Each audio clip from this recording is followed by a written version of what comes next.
starting us off strong tonight. What you doing, buddy? Smeg with the 5 freaking gifted.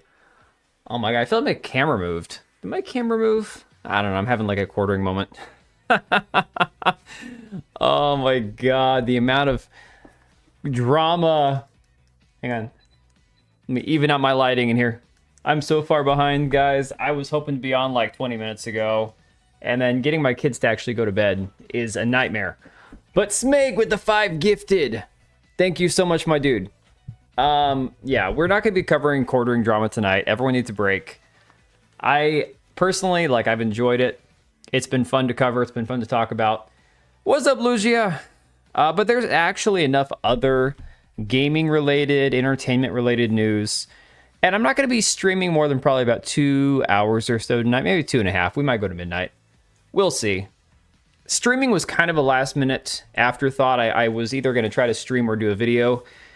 And today was busy, so no video. No quartering contest. Nah, dude. Honestly, I'm going to try to keep it to where I can post that kind of stuff on the secondary channel just in video form.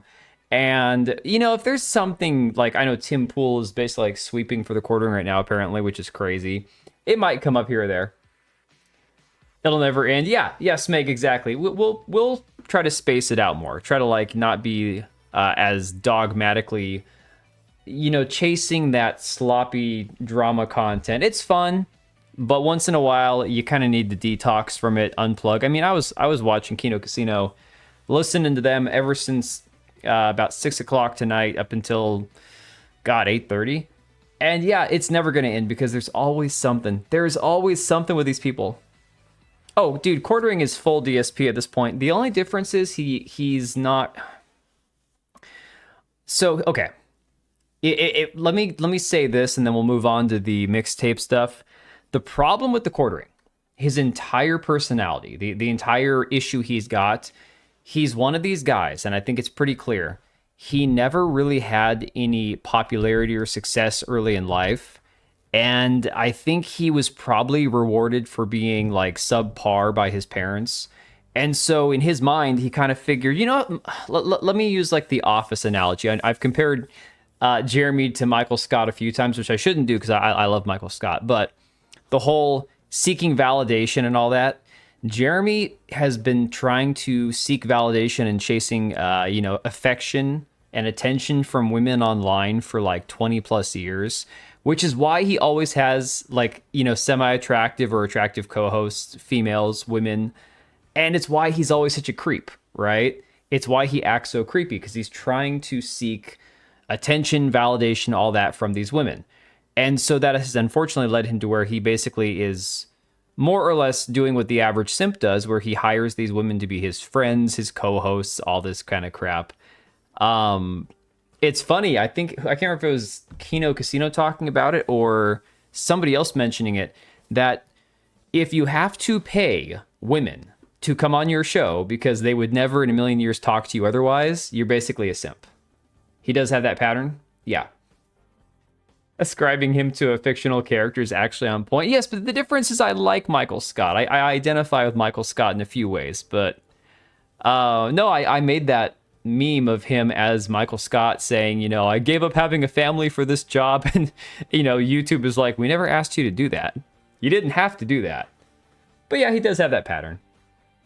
Yeah, okay, so Cage, like I said, we'll hash this stuff out real quick before we move on to like mixtape and all that. The thing that I have an issue with about Sydney Watson, I don't think it's like, oh, she's a feminist. Nah, okay, whatever. She's a woman. Women are going to act like women, whether they're conservative or liberal, doesn't matter. Women are going to have women moments, right? The issue I have with Sydney Watson is she wants to out him. She wants to talk about him. She wants to basically say, this guy's scum. He sucks. He did all these things. I have evidence. I've got phone recordings. I've got DMs. Great. So put it out there and be done with it. You know, she's like, I'm not worried about anything embarrassing that I've done. Okay, then put it out there.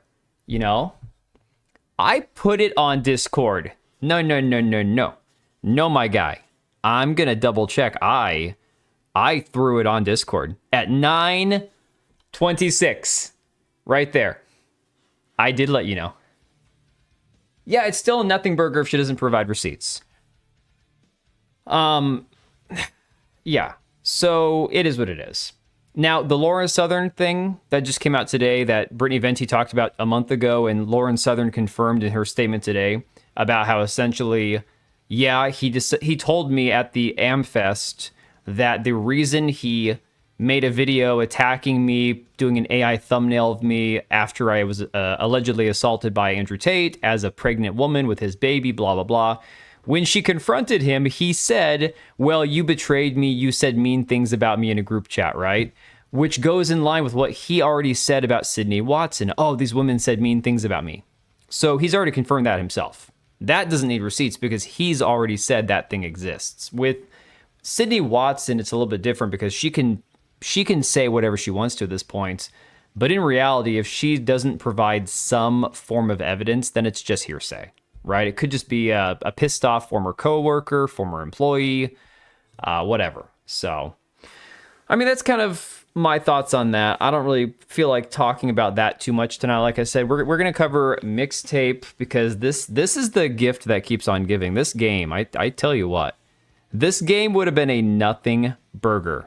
Nothing burger if the media didn't try to prop this thing up so much. And that's ultimately what the problem is. Let me switch screens here. Hang on a sec. We'll kill the background audio. That tongue scene. Yes. Oh my God. You know that meme that's, I can't remember what the background of the meme is, but it says the author's barely disguised fetish or something along those lines. That's what the tongue thing is in Mixtape. And the crazy part is, oh, we wanted to capture the awkwardness, the grossness of how a teenage relationship's first kiss kind of thing could be. It's like, okay, I understand that, the first kiss is awkward and everything, but you guys went like hardcore into that. Oh no, I had to get to this screen to get you your clip. I've got you. Don't worry, I got you. All right, so to catch up on the 5 gifted memberships from Smeg, here you go, my dude. I know what you want. Oh, you know it, lad. You know that Hassan Piker. I'm coming to kill you. In Los Angeles, at your house. Or in the ring. No, in real life. You know I got your back. The thing is, because I am still somewhat technically boomer-minded when it comes to a fair amount of technology, my Stream Deck, the way it's set up, all of my video clips are synced with this current layout, with this display capture screen that I've got. So if I try playing them on a different screen, they don't work. I have to switch layouts. So... used to respect Games Radar. Dude, I don't know that I ever respected any of these companies. You guys remember when, who was it? Sydney, what's her face? Not Sydney Watson. Who was the chick that used to do that little, segment for IGN? She now works for Jeff Keighley now over at the Game Awards. She does, the host responsibilities, prior to the show. She worked at IGN for a while. The circle jerk pick, yeah. Still no alert? Are you serious? Dude, it's there. Did it not actually post? Dude, I'm telling you, it's in YouTube notifications. It says 9:26 p.m. That's crazy. No, I'm pretty sure this chick's name is Sydney something. She used to do a little segment she'd put on Snapchat or something where it was basically like a rap, crap, what's the name? She married some dude over at the St. Louis Rams organization. Crap. I'm just gonna Google this. IGN Sydney Goodman. Yes. I don't know if you can see. Come on, phone, load the image. Load the image. What are you doing? My damn internet. This chick right here, Sydney Goodman. Attractive brunette, She's Keeley's latest hostess whore. Yeah. I don't know her personal life would be on the fact that she married some dude in the Rams organization, some front end office dude. But she does the whole social media personality thing where it's the get ready with me crap, and it's okay, whatever. You keep my love, Sydney Watson, off your... No, not Sydney Watson, man. You know what I meant. Somebody else. PC Gamer hasn't been trustworthy since about 2005. Yeah. Yeah, I don't know. Oh, okay. So DB Wild got the notification. So I'm not crazy, man. Yeah, that woman. No, she's all right, but she's just kind of, I don't know. The logo of the New World Order. Where the people in social media that criticize anime characters for looking like minors, where are you at? Oh, dude, seriously, all of that, man. You have all of that from those psycho people that freaked out about Pragmata because of the fact that they have this Gooner bait character that's a child, and you go, first off, what's on your mind? From what organization? St. Louis Rams. He's like I can't remember what his position was there, but he wasn't like the manager of the team. He wasn't the coach. He wasn't like he's some office dude or whatever. I guess Dan actually makes videos. Shut up, man. Shut up. Oh, you guys suck. Whatever. Actually, ironically, speak of the devil, I need to find something real quick because talking about the journo thing. Hang on a second. There's another image that's even better than the circle jerk thing I gotta find. Hang on. Yeah, LA Rams now, my bad. Where is this one at? I just posted this one today.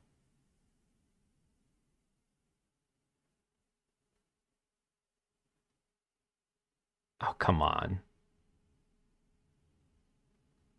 No, but the quartering doing ad reads for another coffee company on Rumble. That shit right there. I'm like, bro, there's just no way. Like, how is this even possible? But no, it's true. He took, Rumble Studio does this where they have like the ad reads are integrated where if you want to try to make money through Rumble Studio, you have to read ads that they give you. And so he straight up read a freaking ad from another coffee company. It's crazy. Dude, where is... Oh, here we go. Here we go. I found it. Okay. Mixtape has minors where you at. Exactly. People at White Knight are normally the worst people. For real, dude. Here we go. So even better than the circle jerk, right? Somebody shared this image. No. You know that Hassan No. Piker? Hassan Piker! No. It's like admitting defeat without openly doing so. It's crazy. So I saw this one today. Somebody shared this. Isn't it cute how the neo-Bolsheviks think their pseudo-philosophy opposes power, meanwhile they're carrying water for the Ellison cartel? Dude, for real. Exactly. Many of the Pictish symbols remain undeciphered to this day, right? And it's like, okay, I think we all know what's going on here. But I said, even ancient civilizations had video game journalists. Yeah, the Weimar Republic logo, exactly. Oh my god. Yeah, the human centipede. And then there was this one here. I had this brilliant thought, although I made this short out of it afterwards and I put the word gamer over the chick's face. But I'm like, Mixtape is getting hate because IGN glazed the hell out of it. This is responding to this Spawnyard person who's just a shill saying Mixtape's getting hate because it's not a game. And no, the reason Mixtape's getting hate is because IGN shilled for it so hard, right? That's the exact reason. It has nothing to do with the fact that the game is bad. Nobody would care the game is bad if they didn't give it a 10 out of 10. Sniffing their own farts? Yeah.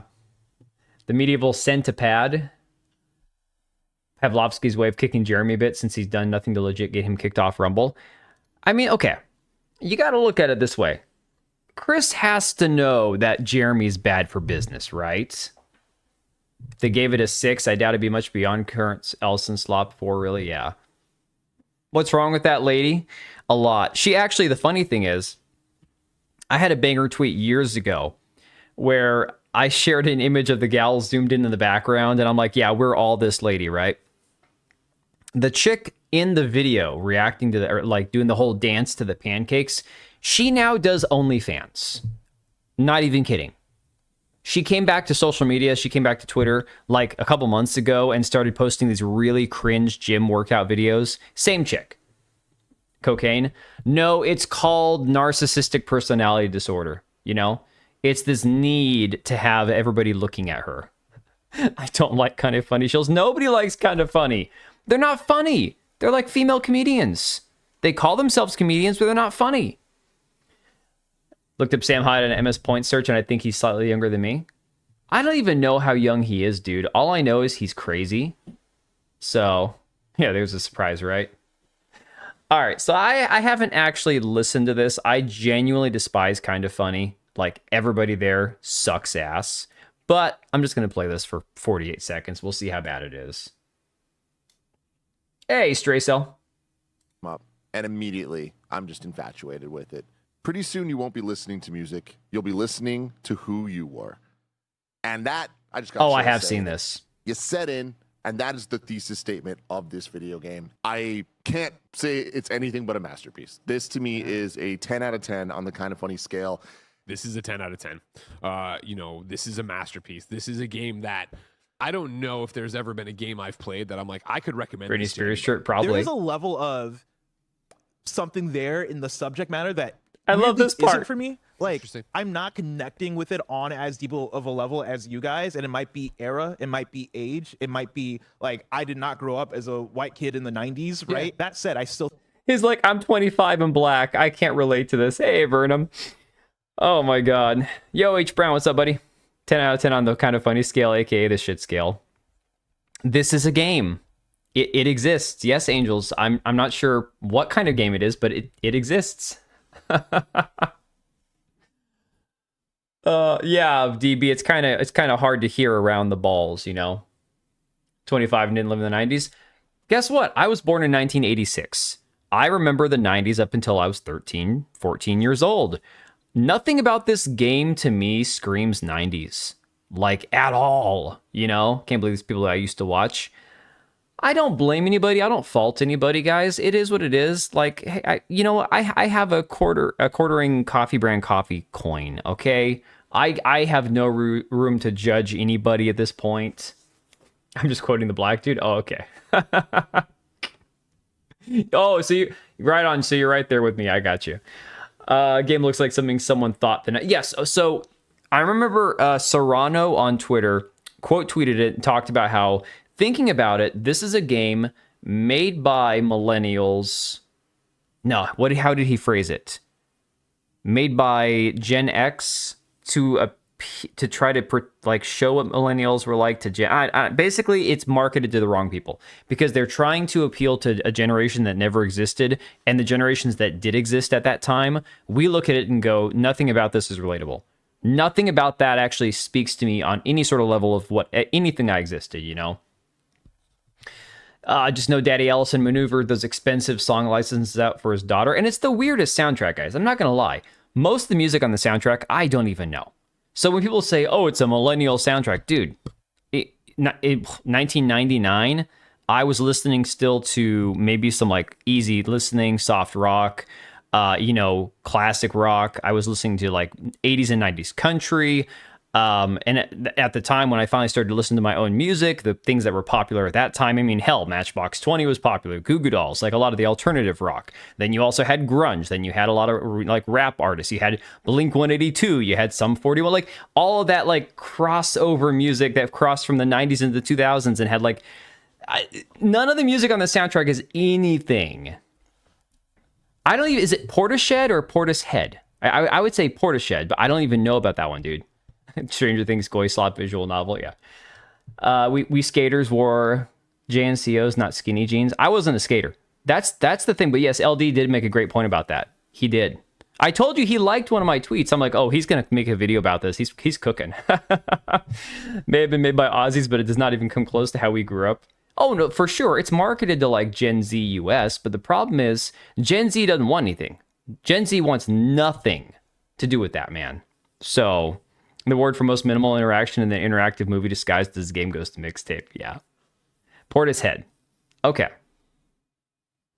I need to go back and listen to him because it's not one that I have any like connection with because I don't know the band. I probably know a song or here or there. I've listened to a lot of music.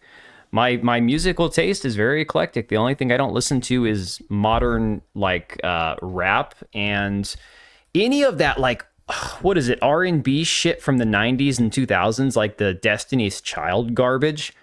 Hell no. No big baggy jean shorts. I had baggy jean shorts. I just didn't do skater stuff. I wore a lot of like cargo pants, carpenter pants, a lot of that stuff. Oh, let's see what the black guy says. It's 2 seconds longer. That's it. I did not grow up as a white kid in the 90s, right? Yeah. That said, I still think it's a very special game that I recommend to anybody. So these guys are all about like relatability because they want to see themselves in games. But for some weird reason, this guy that wasn't born in the 90s has no connection to the music and doesn't understand like the cultural significance of anything that's in the game will still recommend it to anybody. That doesn't make sense, but whatever. Unleash on Dan for every band he just mentioned. So the other thing about it too is like when it comes to a lot of that music, it wasn't, for me at least, if you just listen to the radio and you didn't own a lot of CDs, a lot of times you wouldn't know who you were listening to because they didn't always announce it, right? We didn't have the internet to just go, I'm going to Google this, or I listened to it on Spotify. I'm just going to go pull up what I just listened to. You didn't grow up in the 90s at all, skin color be damned. Yeah, exactly. No, I did not grow up a white kid. No shit, Sherlock. Oh my god, playing a game where I'm a murderous shark. I'm not a murder. Are you playing oh my god, that was one of the games on my list. So there was a list of games back when I was only really Twitch streaming that my friend Matt, who helped me assemble my computer parts and build my computer on stream for the first time, like back in 2019. He made a list of games because I was like, I want to play Elden Ring. He's like, dude, you've got like 10 games you haven't finished. And one of the games that was on there was that stupid, Maneater. Thank you, Serrano.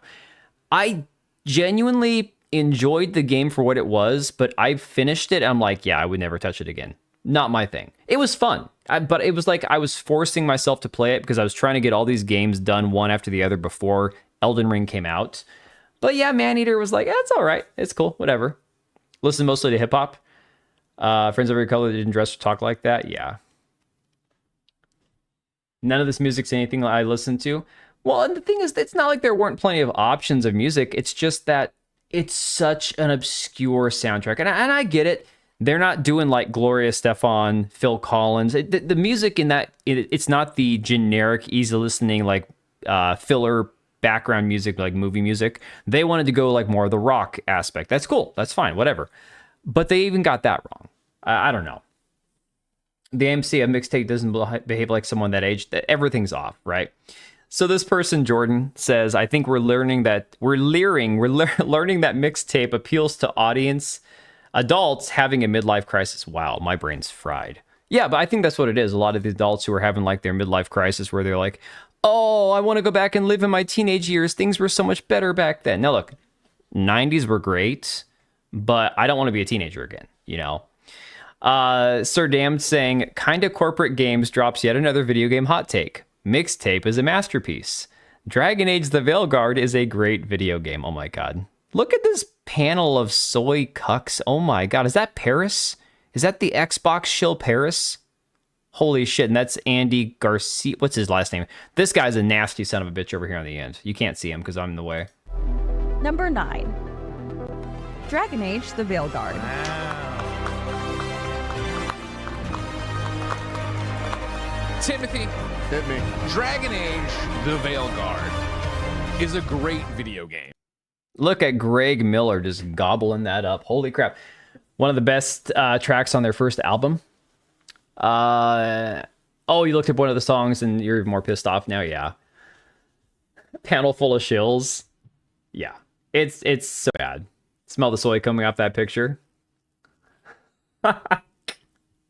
Dude, I got to get my Kick. I even like loosened up the moderation on Kick, and it's still like yeeting half the messages you guys put on there. It's crazy. Room might have smelled like spunk. Oh my god. All right. So that's kind of funny, is just their level of quality when it comes to the games that they shill for. Now, I'm going to warn you guys. I have not watched this yet. I have not seen this yet at all. Okay. Now this is comedy. Damn straight, Smeg. This is pure comedy gold right here. Thank you for the 2, my dude. I'm gonna hit you with another clip just because. Let me see here. Hang on a second. I need to add some other ones, man. We're running dry here. We're all homos. Homo sapiens. No, I think we're just all homos. But thank you for the 2, Smeg. Appreciate you, buddy. The antagonist of that game is a black cop. It's a liberal thinking saying, screw you, dad. He's not black, though. He's So the girl, I think, is supposed to be either Hispanic or Asian, and her dad is a cop. I think it's the character Cassandra.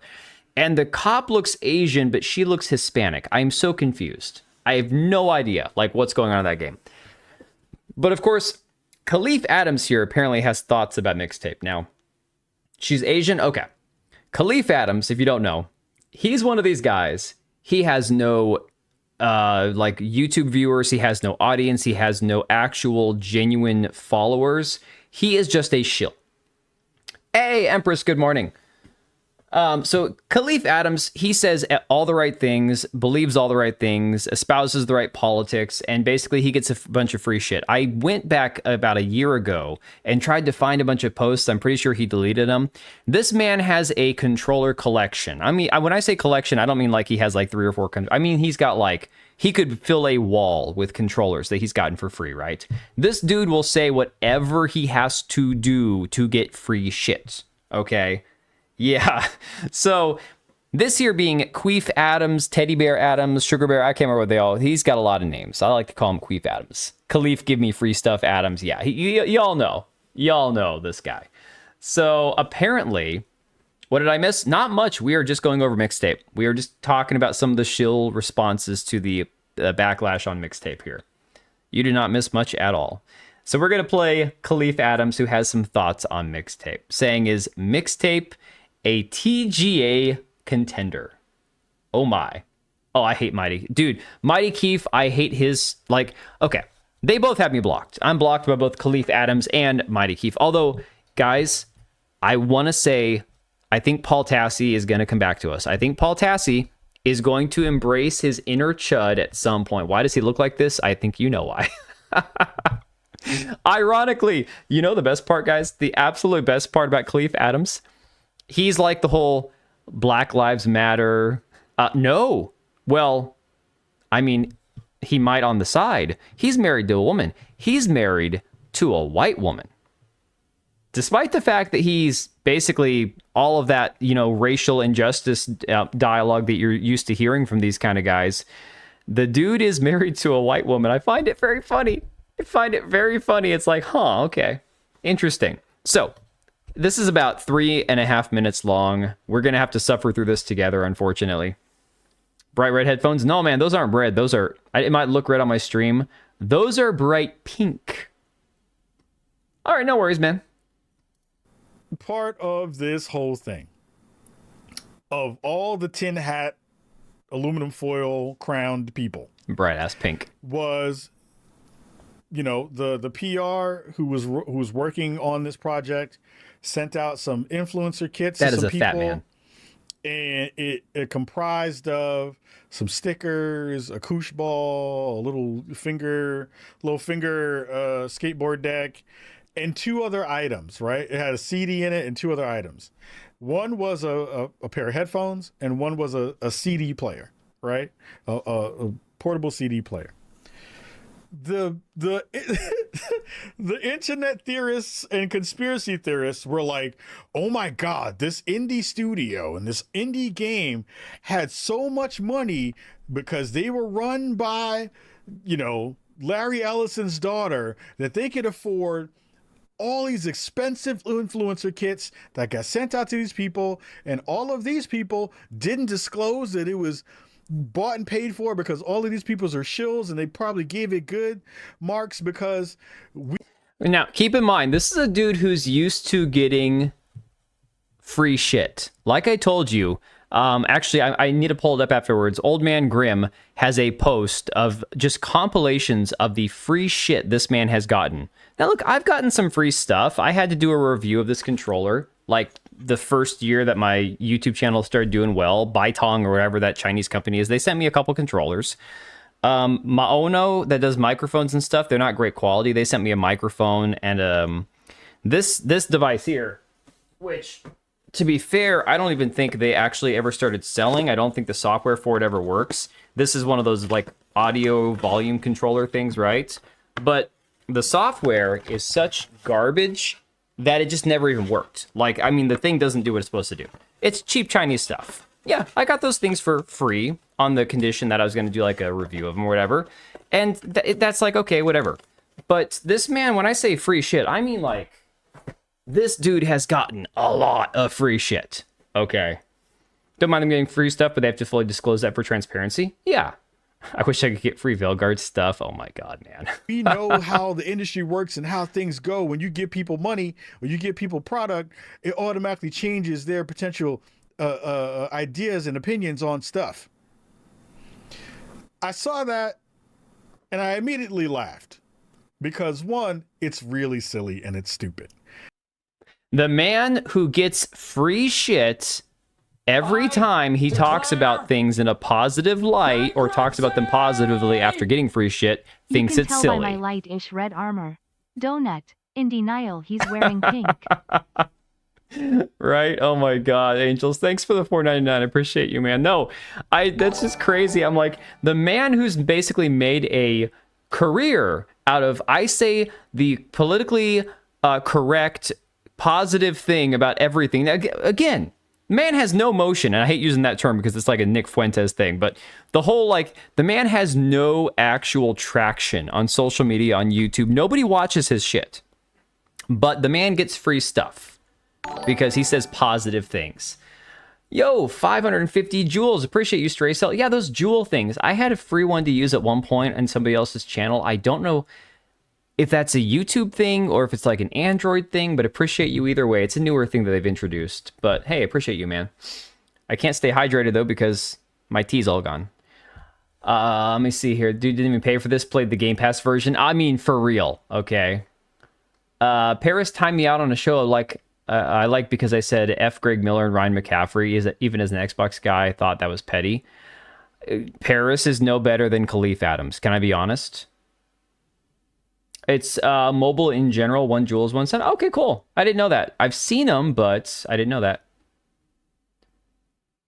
Yeah, no, Empress had a new video she put out. I was actually going to bring it up at some point if we had enough time, depending on how quickly we get through all this. My old buddy, John Delarose, stealing content from her, using basically like the transcript from a YouTube video she made behind a paywalled article for Fandom Pulse. Okay, Seabrew, I see you. Thank you for the jewels, buddy. Probably get that due to Gooner apps. Yo, okay, I do have to bring up something the Quartering said. Somebody mentioned this on Twitter, or posted this on Twitter, and I think given the context of the fact of what we're doing right here, right now, in this very moment, it's pertinent. So I guess in his live streams, of which he's doing now 3 a day, the Quartering is saying that basically he understands that he's not good at covering the news, and so he's going to have to get better at that. And he doesn't want to make like outrage content anymore because he doesn't. Here's the reality: he's getting farmed for content because of outrage content, so he doesn't like it. Now that the shoe's on the other foot, he doesn't like it anymore. So he doesn't want to make a bunch of Brie Larson videos anymore. He doesn't want to make a bunch of like angry videos. He wants to do like more like talking with his chat. He wants to be Asmongold, but he has zero charisma, right? And so he's like, yeah, and you know those streams where people are clipping it where there's like dead air. Well, that's because I'm reading chat and interacting with chat. I'm like, dude, you allegedly have 10 times, 100 times the amount of viewers I get, and you're interacting with chat and there's dead air. Explain that to me, right? Did your comment get swept up by AI? Let me scroll on Streamlabs instead of YouTube and see what you said last. Let me see here. Over here, I don't see you. Elgon, I am not seeing one recently. CD Player did look dope.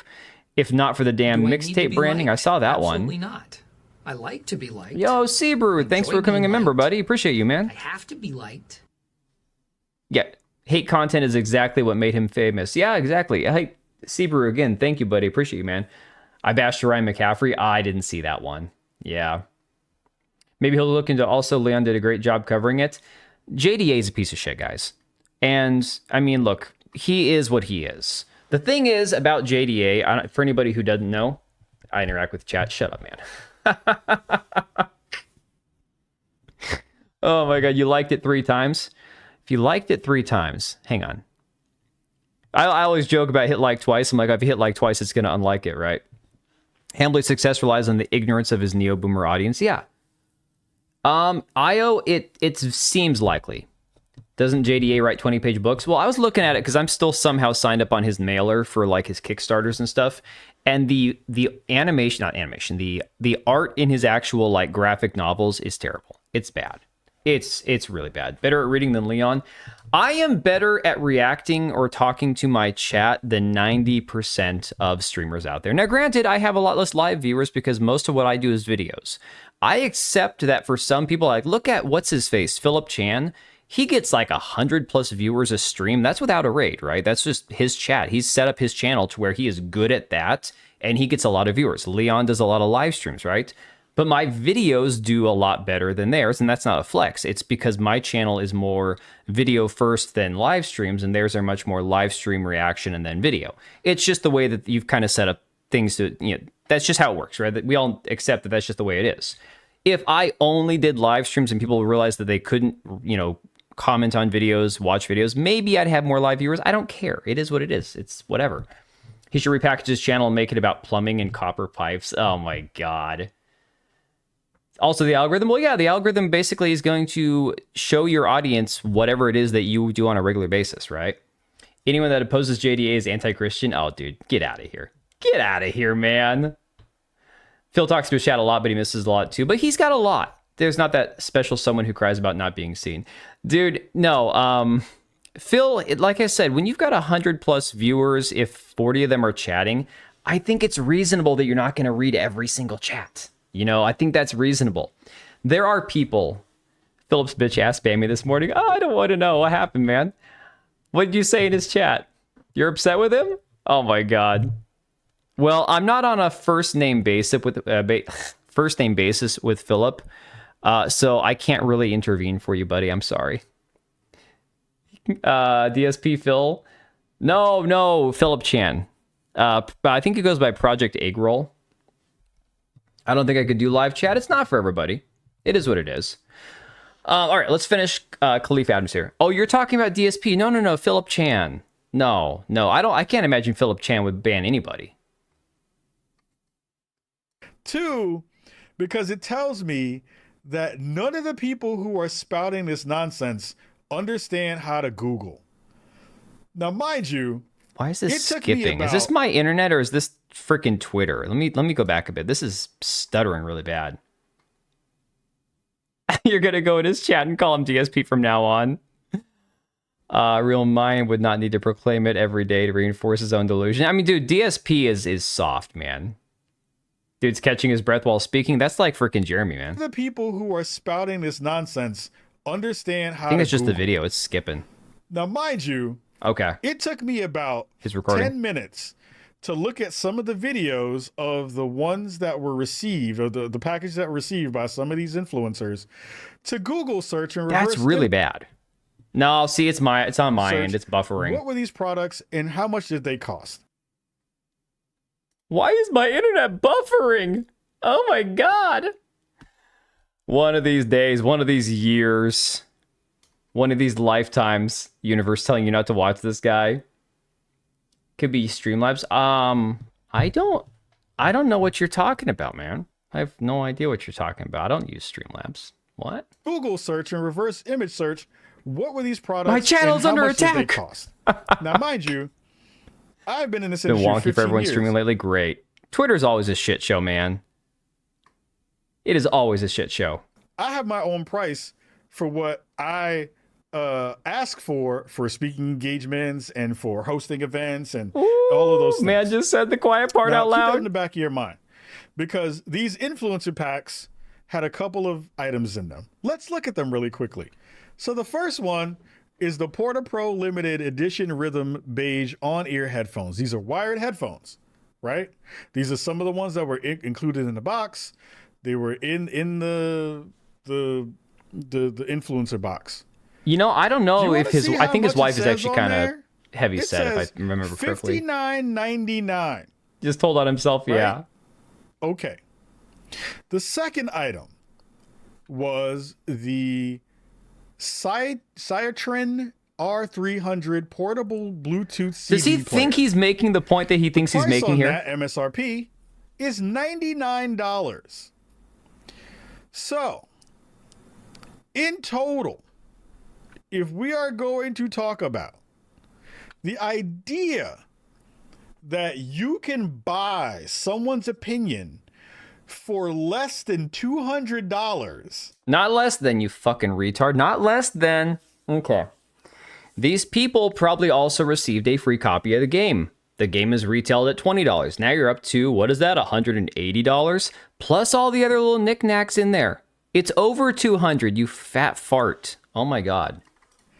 Is a indictment on the stupidity of the internet. I remember we used to like measure things at the speed of sound, but now it feels like we measure things at the speed of stupid. So, okay.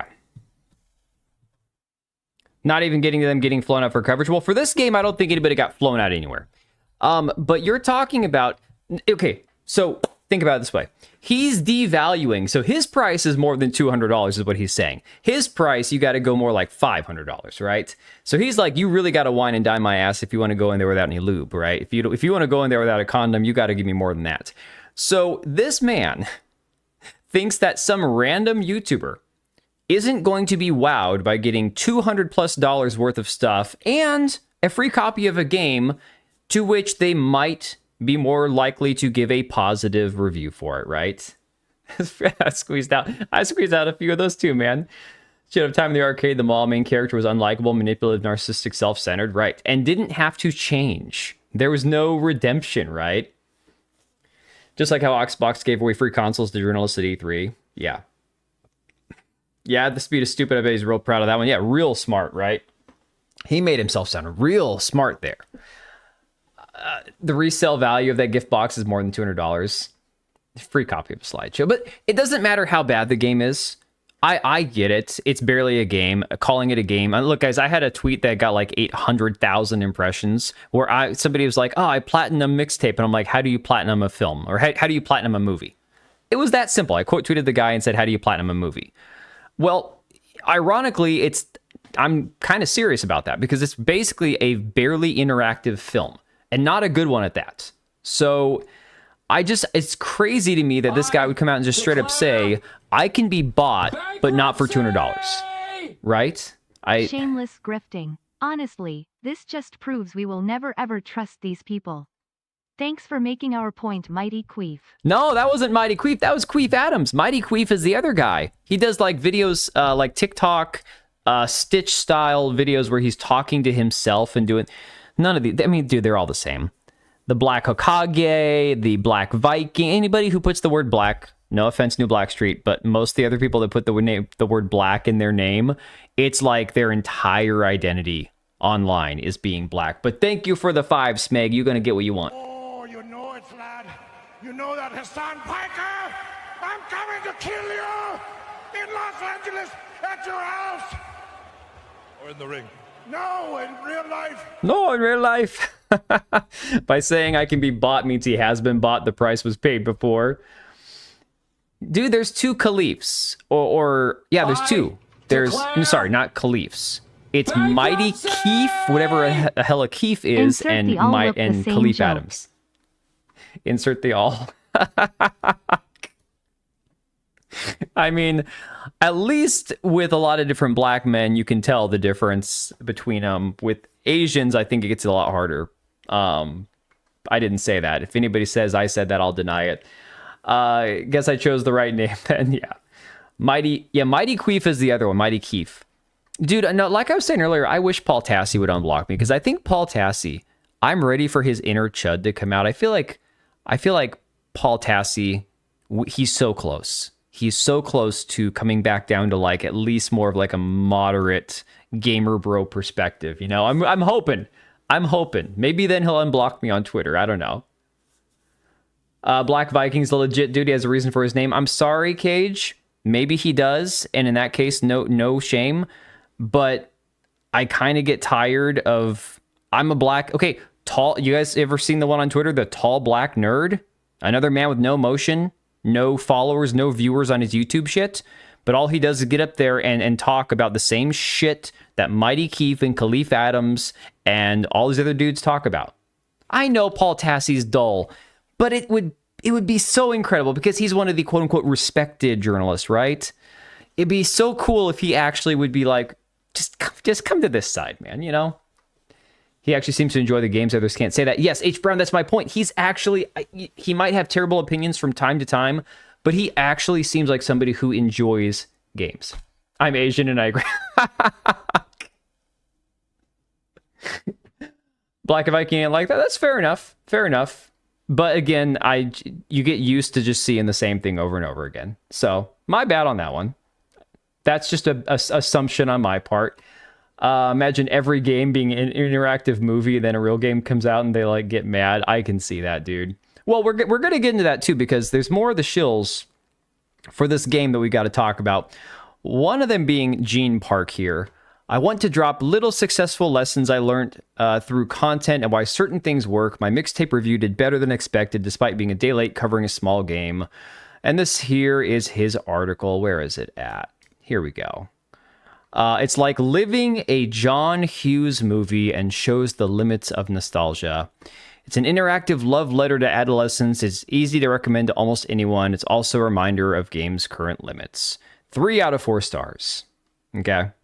Admitting to racial stereotyping doesn't matter. I like Asians. Like my wife knows if I'd ever like moved to Japan, I would have found a wife over there like in a heartbeat before I met her, you know.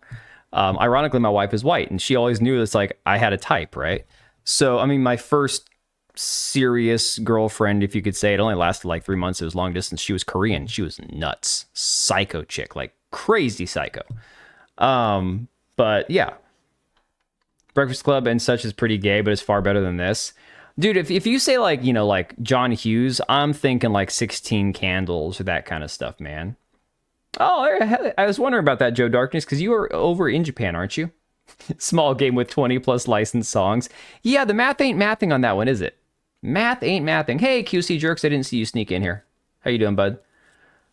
Let me see here. Psycho in the Sheets. No, we didn't get that far, man. No. I was a good boy. But long distance, after a couple months, I was supposed to fly back over to hang out with her for like a week, and she cheated on me, and we broke up. So, dipping in the orange chicken. It wasn't like that. So I was over there for my brother's wedding in Wisconsin, and I met her at the wedding, and we were like hanging out the whole time. And afterwards, I was like, I think it was 20. Didn't keep me from drinking beer in Wisconsin, though. My God. A lot of beer at that wedding. And afterwards, you know, we kind of hung out. She kissed me, gave me her number, all that crap. And so I waited about a week to call her. And then we kind of got to this regular pattern of talking every night. And she became very obsessive very quickly. So it went from being very cool and, hey, I'm going to come back over and get to know you, to where it was very serious very quickly. And it was like within 2 months, I was supposed to fly back over there. And then she started getting cold feet. And then I basically figured out through MySpace, guys. This is how old this was. MySpace. That she was hanging out with some other guy that she ended up cheating on me with. So no. She was American. She was American. Yeah. Duck sauce. My God, guys, come on. My whole family was there at the wedding. Nothing happened. Okay. Passport bro before it was popular. Oh my God. Yeah, no. But no, Mr. Hardcore Mode, I'm kind of glad nothing ever happened with her because she was insane. She was nuts. And I should have known. Because one of those nights where she was like very like needy and angry, like when we were talking on the phone, like acting really weird, I told her that my brother and I were going to go get something to eat at Sherry's. Now, Sherry's is a chain of restaurants here in Washington, kind of like Denny's, right? So I told her I'm going to go over to Sherry's and get some food. And her response was, "Who's Sherry?" And I'm like, "It's a restaurant." So that was the first. I should have known. No, I've heard of Breakfast Club, man. I'm talking about just like I watched Breakfast Club a little bit. I just was never a fan of it. I preferred 16 Candles. Ferris Bueller's Day Off. Dude, John Hughes has like, I mean, he did like all the vacation movies. Crazy, you know? Game writer who would like more strong narratives in games. Yeah, no, Mixtapes, the narrative's terrible, man. It's crazy. Dated a Korean Puerto Rican. That's a dangerous combination, man. Dangerous combination. Walla Walla. What about Walla Walla? Want me a Nation freak? Oh my god. Who brought up Walla Walla? That's a random place in Washington to mention. A few bunny boilers over here, but a lot less in the UK. All right. You're going to come... Oh my god. Okay.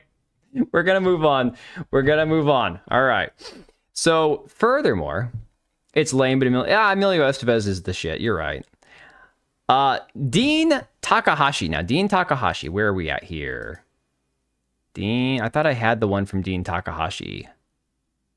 Apparently not. Huh, okay. So, Dean Takahashi is one of these dudes who was praising this game.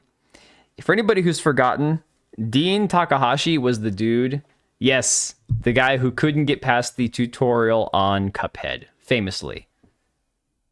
Holtz WR for Cuphead speedrun? Yeah. Oh, yeah, John Hughes also wrote Baby's Day Out. Yeah. Cannot dash Asian, exactly. Should have said you're going to... Oh, you already read that. First girlfriend is Rican, ex-wife. Mother of my sons is Mexican. I don't leer. Yeah, dude, back in the day, oh my god, Baby's Day Out.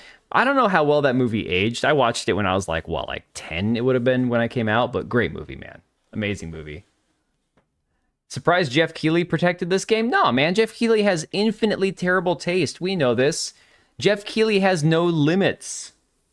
I'd have disappeared off the internet if I played a game that badly. Dude, Dean Takahashi was out here. I thought I had the tweet pulled up, but he was out here online praising this game. Then you got Xbox's official account saying, reminder, just because you're not personally into a game doesn't mean it's a bad game. Remember, this game is on Game Pass. This game launched on Game Pass. There's a reason they posted this particular tweet when they did, and it's entirely because it's on Game Pass. You can't watch it now. It destroys you. I'm pretty sure my mother took me in the theater. Okay, yeah. Jeff Keighley, kiss of death for games, right? Xbox tweeting that makes sense when you consider their last games. Dude, there's been a lot. And honestly, a lot of really bad games that have launched on Game Pass. I mean, again, I'll still say that at the right time with the right games that come out, Game Pass will have definite benefits for sure. Like as far as playing games day one that you don't have to spend $70 on. But in general, there's a lot of shit that makes its way onto Game Pass. I read that as not personally in a game, as in don't need to be explicitly represented. Yeah. Xbox needs to fire that intern. I'm gonna start going doobie doo in between reading all this shit.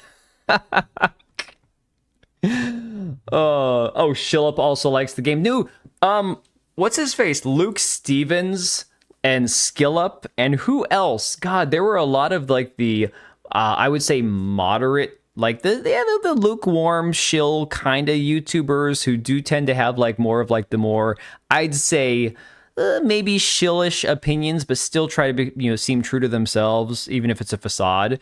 No, man, everybody was like, oh, this is great. This is great. Cage, why do you keep saying Walla Walla? I'm so confused. Is that the second time you put that in? Is Cage drinking?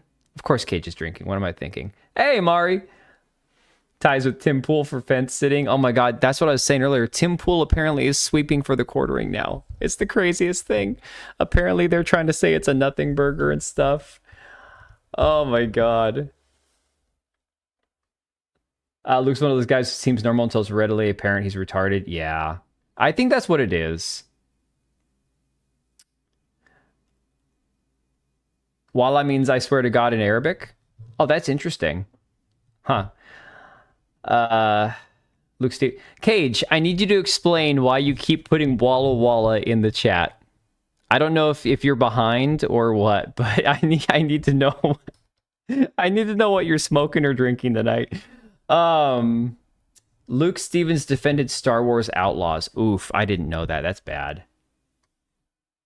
Luke mentioned lurking kiwi farms. Oh, interesting. All right.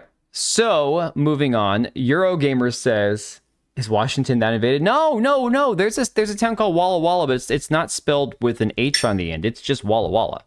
I think, isn't there an onion called a Walla onion? I don't know. I don't know what Cage is doing. Allahu Akbar, Washington. I mean, we got Somalis and Muslims here. Don't get me wrong. I'm just trying to figure out why why Cage keeps saying Walla Walla. I mean, it's a city in Washington. Don't get me wrong. I'm just like, why?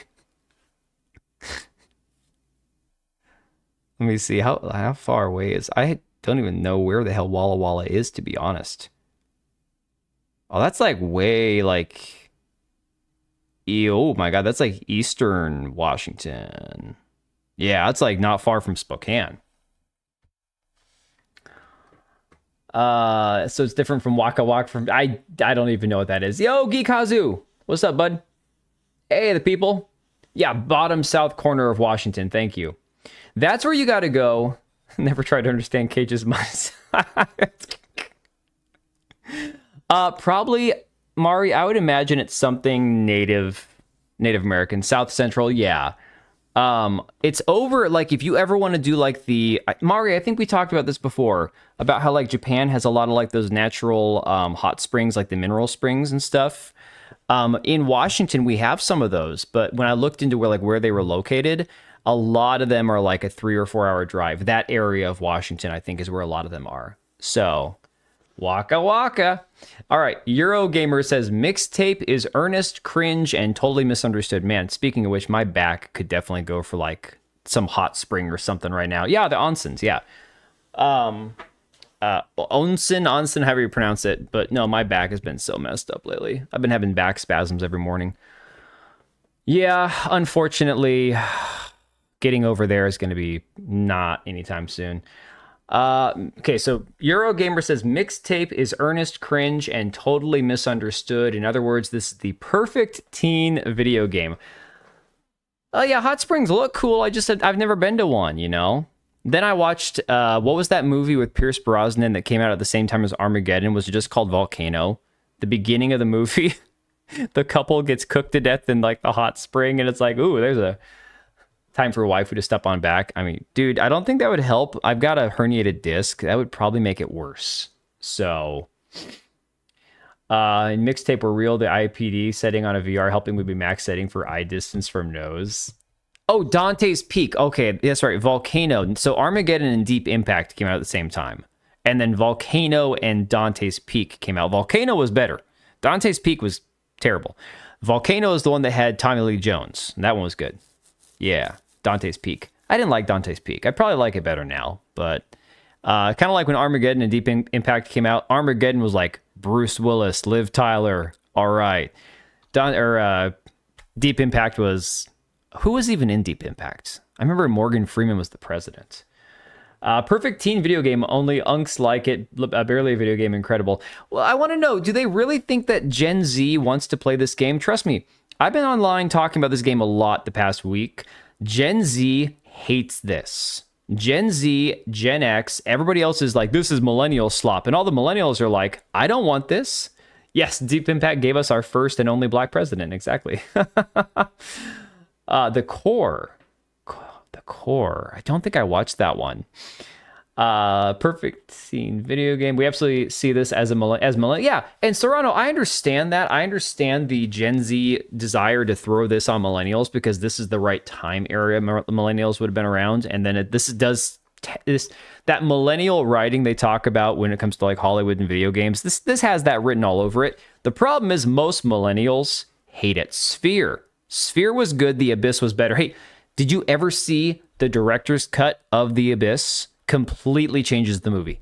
I'm talking, it goes from being this, oh, there's aliens under the earth, and oh, they save him from drowning because he tried to save everybody else.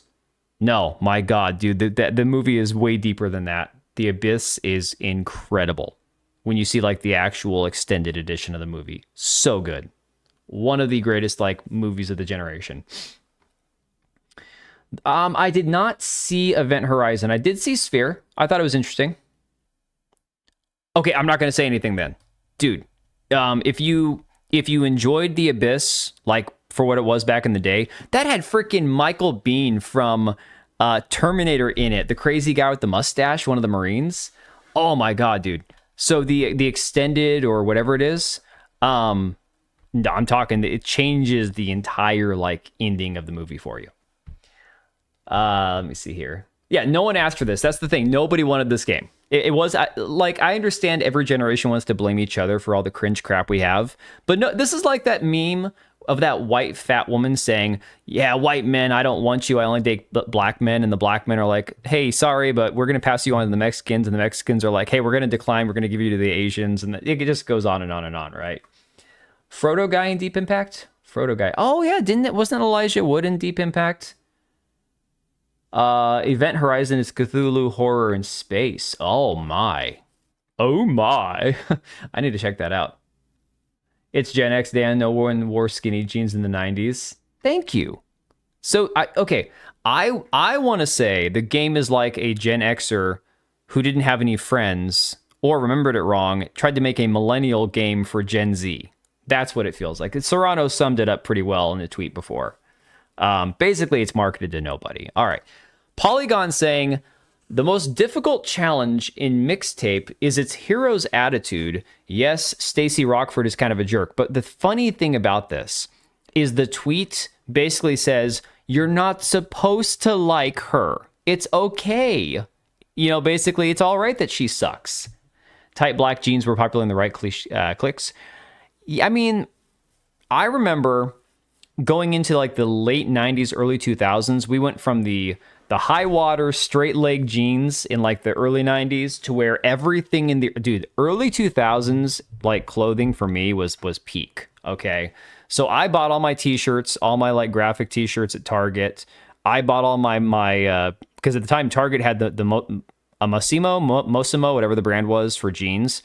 Loved those jeans. I'm talking, they had the boot cut, the flare cut, all that shit. So I would go to Target, walk out with a new like wardrobe for like less than $50, like 2 pairs of jeans and a couple t-shirts, and I was set for like a month, right? Fake California stoner accents were silly. Voice actor kept slipping out of that accent. It's so bad, Gulag. It is so bad. Right when Target started carrying t-shirts for all the dope cartoons of that era. Dude, I'm telling you, Target, when I was a teenager, late teens, Target was my favorite place to go. I'd go there a couple times a week. Not supposed to like her. Good news, we don't. Yeah, exactly. Oh my God. Mixtape is Gen X fraudstolgia made by millennials for Gen Z kids who literally weren't alive during that era. Thank you. I think, dude, that's basically it. It sums it up, you know? I didn't really shop at Hot Topic, but I probably would have had I had more time, more money, you know, could get around myself. Target was like walking distance for me. Hey, I did thrift shops too. I bought my first couch. The first place my brothers and I got on our own. We bought our couch and all that from a thrift shop.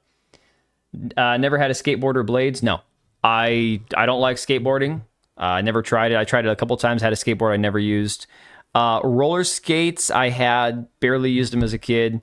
Got rollerblades, didn't like them. If I go to a skating rink, I'm not a big fan. No, not my thing. I don't like being on wheels. It's the weirdest thing. I've got great balance. I'm not like physically limited in movement and all that kind of stuff. I just don't like being, oh, no, I can ride a bicycle. Yeah, I could do that. No, bicycle was no problem. I just didn't like being on wheels. I don't know. Ice hockey, yeah, I could never do that, man. That's crazy. That's what I'm saying. This doesn't match what I lived. Someone who's Gen X, I'll say with 100% certainty, this is not at all the 90s. Nothing about what I've seen of this game makes me think of the 90s at all. One of those maggots who wore his girlfriend's jeans in middle school. Oh my God, man. You know what? Yeah, I'm not going to say anything. I've told you guys I've cross-dressed for Halloween before. It's whatever. I let a girl do a makeover on my face when I was a teenager just for fun because I'm like, hey, I'm hanging out with the girls. I don't care what they do, you know? Most difficult challenge in Mixtape is its hero's attitude. There's a lot to like about Mixtape, wrong. Let's see. It says a middling review from Forbes, for instance, ripped into the strangely unlikable Rockford. Who did Paul Tassi write this? I bet he did. Paul Tassi had a video. This is Paul, because this is what I'm saying. Okay, hang on. I want to show you guys something. I need to show you guys something. Let me pull this up. Hang on a second. Nope, wrong one. Let's go back here. Get rid of that and go there. There we go. Okay. This is what I'm talking about, Paul Tassi. I shared this on Discord. This man right here. I want him to come back to like this side of things. Okay. Dude actually did a video on... We're all homos. Yes, we're all homos. Saying mixtape review nostalgia gone wrong. Okay.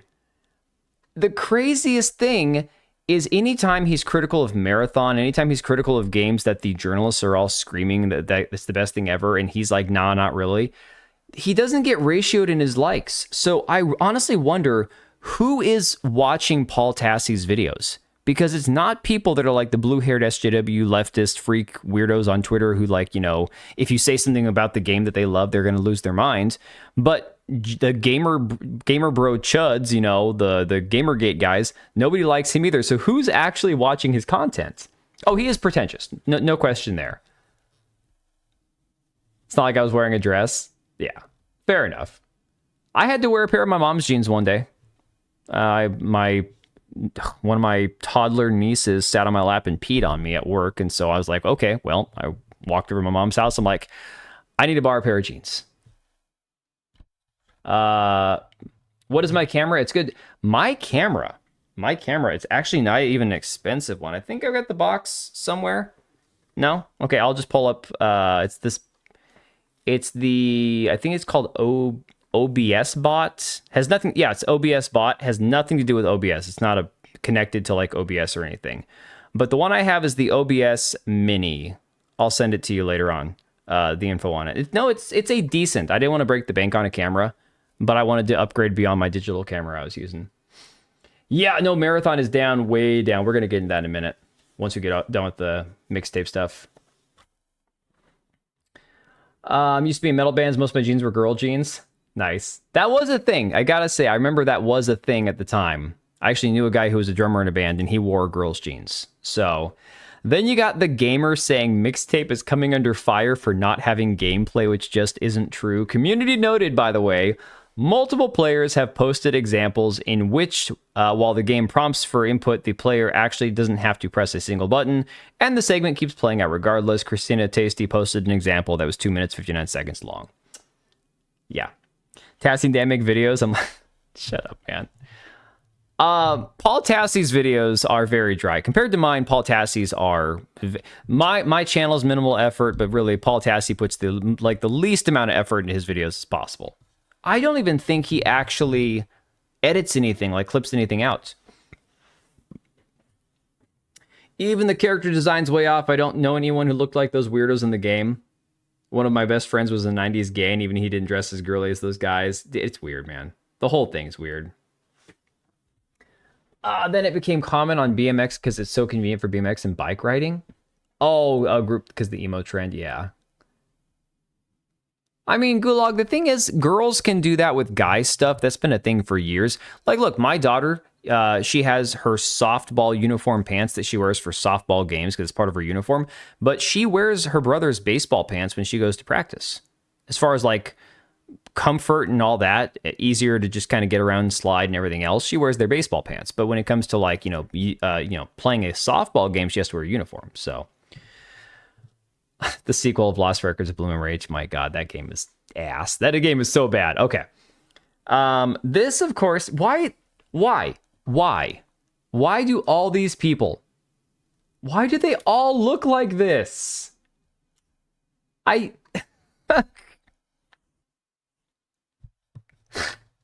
don't understand. When girls wear guys' clothes, it's hot. When guys wear girls' clothes, it's gay. Yeah. I'd say that, although not in the context of my own child, obviously.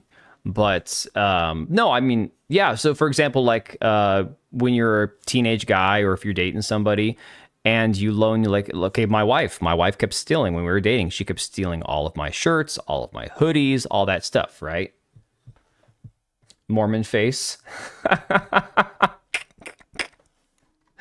Oh my. A Redditor? Yes, very kind. We call this the very kind but can't protect a family. That's what we call a male feminist or soy. It's that nice guy, you know? So, yeah. Girl wears boys' clothes, that's a tomboy. The other way around is a femboy. It's 1,000% gay as fuck. Yeah. Why would she do that?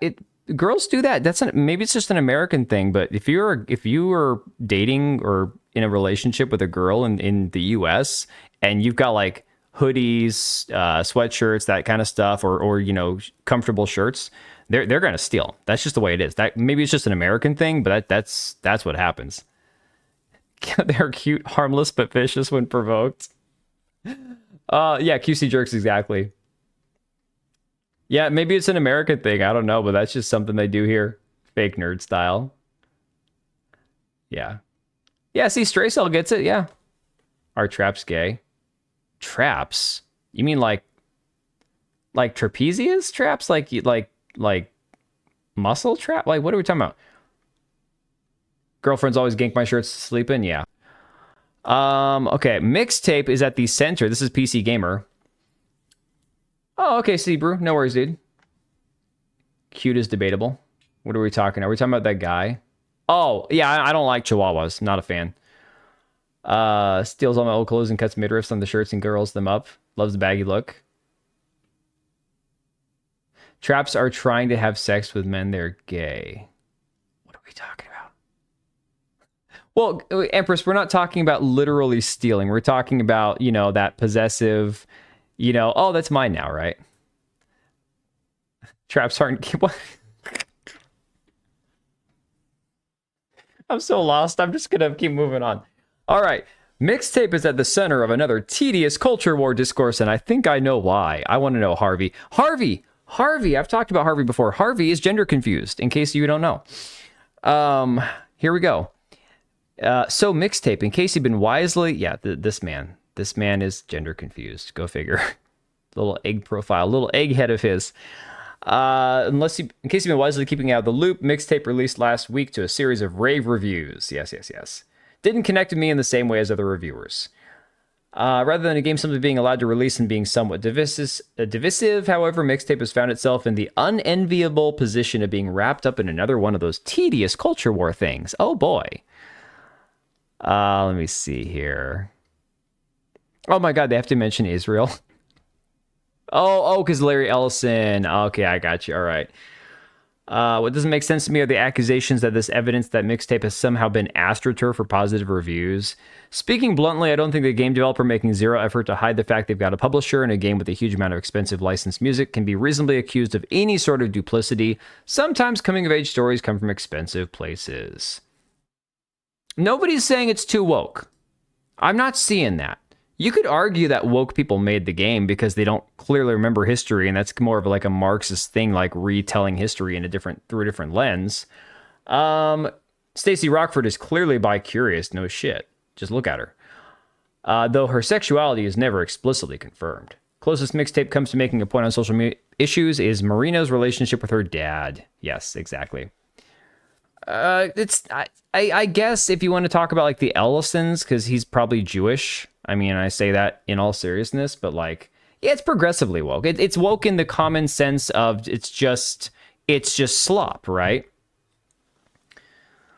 Language was simpler than my god. They were just drag queens in the 90s, exactly.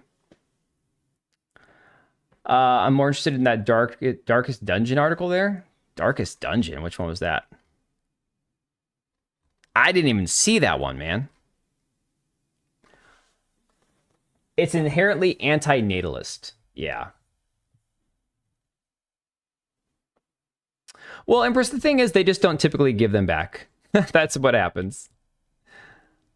I heard the common sense character is the police officer. Yeah. Yeah, no, so the way I look at it, not all slop is woke, but the problem is that a lot of what you get, because the reason... let me back up a second and think about how I want to say this.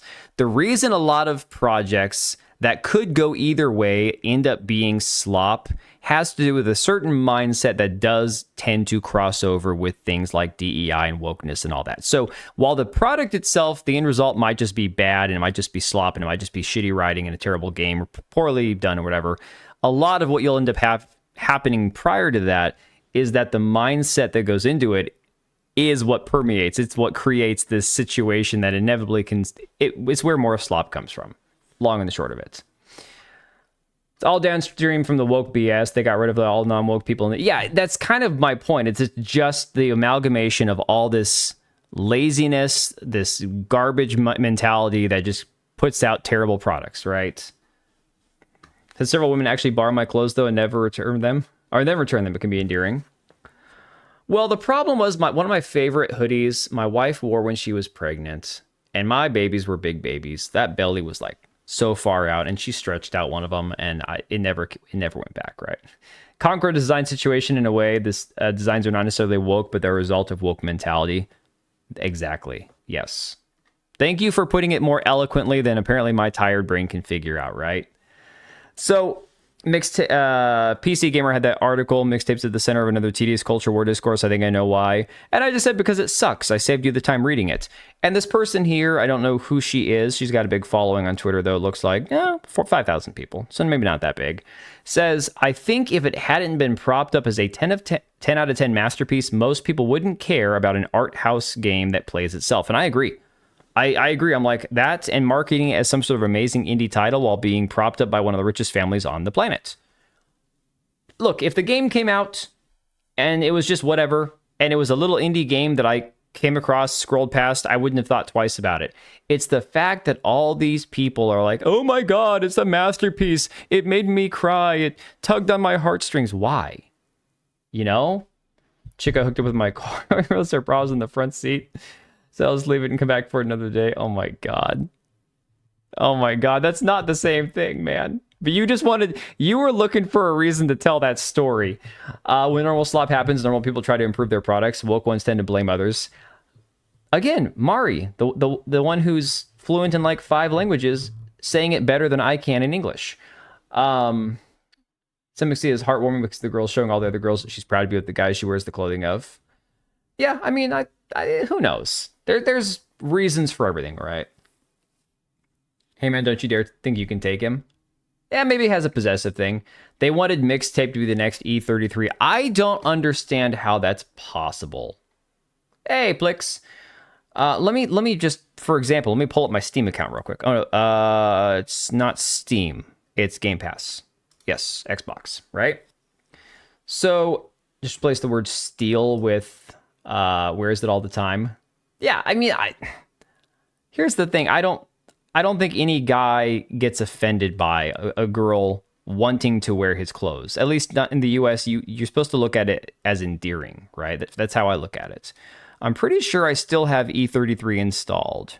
Let me see. I haven't finished it yet. That's one of those ones that I was like 30. Okay. On here, how do we see time played? 2.5 days. That's, wow. 24:48. Wow. I put 60 hours into... Okay, now that's probably measuring time that was also at the menu as well.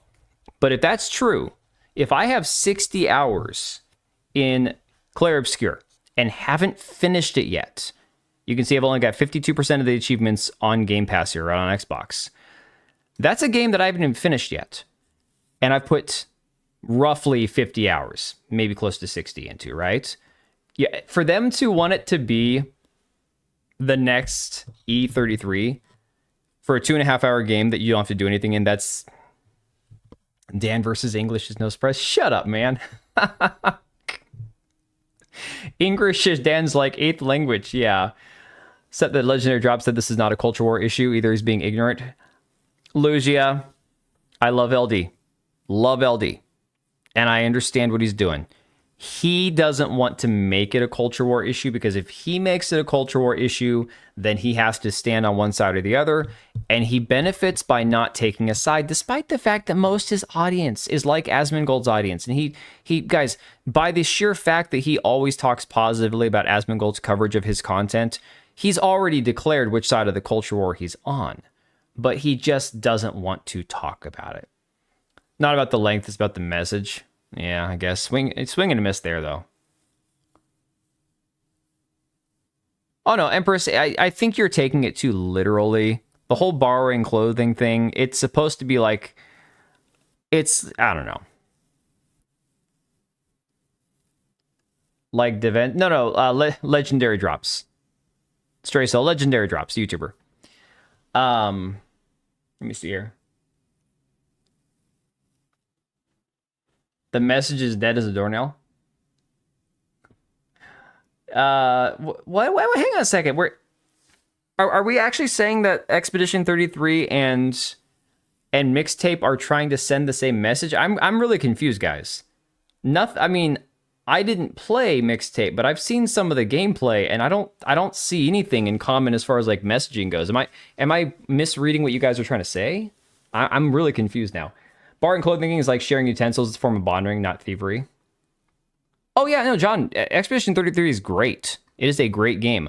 For some people, if you don't like the actual gameplay of it, then you're not going to think it's like the greatest game, 10 out of 10 of all time. It is definitely, I would put it in, I'd say easily it's in the top 20. For a lot of people in the top 10. For some people, it's in their top 5. It's just, Message Mixtape's trying to sell is woke crapola. I think they're just trying to sell an idea that didn't really exist. They're trying to sell you on an era that was not the way they're trying to portray it, I guess, you know? I'd be pretty shocked if I don't love it. To my Expedition 33 is great. Well, see, I don't play a ton of JRPGs, so for me, I wouldn't have fatigue. That's like the one I've played in the last 10, 15 years. So...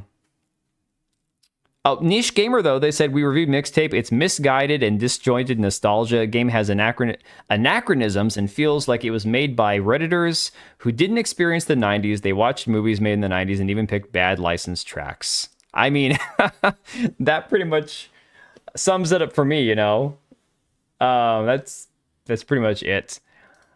How many people made it to the true ending? You only get this if you do the tongue dance minigame for 47 minutes. Okay, this is great. So... the Mixtape epilogue, this is obviously fake, right, guys? In Bulgaria, Shot steals you. Yes, exactly. Rockford, the girl, moves to New York City to pursue her music supervisor dreams. She's currently 46, a low-level producer of corporate training videos, lives alone with 5 cats, and is slowly drinking herself to death. The dude in the middle says, never leaves Blue Moon Lagoon, developed a long arrest record for petty thievery and sexual misconduct, death from meth overdose at age 22. And then the chick over here leaves town and eventually joins Antifa. At age 40, she was shot to death by ICE agents while trying to set fire to a detention center. Oh my God.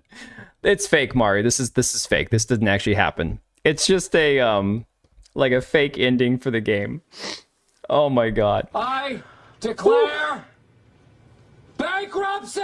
No, not fair Do games. I change my got why vote to Mixtape, not fair games? Expedition 33, my guy. Not Expedition 30. Oh my God, Ex-Voto. I got brain rot. I've been watching too much quartering content. Ex-Voto. Let me see here. Hang on a second. I think I missed Wise Ass Duck's previous comment. Let me see. You say he does come back at the end of the story. Who are we talking about? When are we going to get our Skull and Bones clan going? I'm not wasting my time playing another bad game. Oh my God. 1348 lesbians in space. Yes, exactly. Thank you for the 2, Smeg. Appreciate you, man. We need to make a game about fat acceptance where you work up the courage to ask a coworker out and she says, ew. All right, so for anybody who hasn't seen this scene yet, I, like most of my time on Twitter, I don't watch things that are cringe without the mute button on, right? I tend to leave things muted.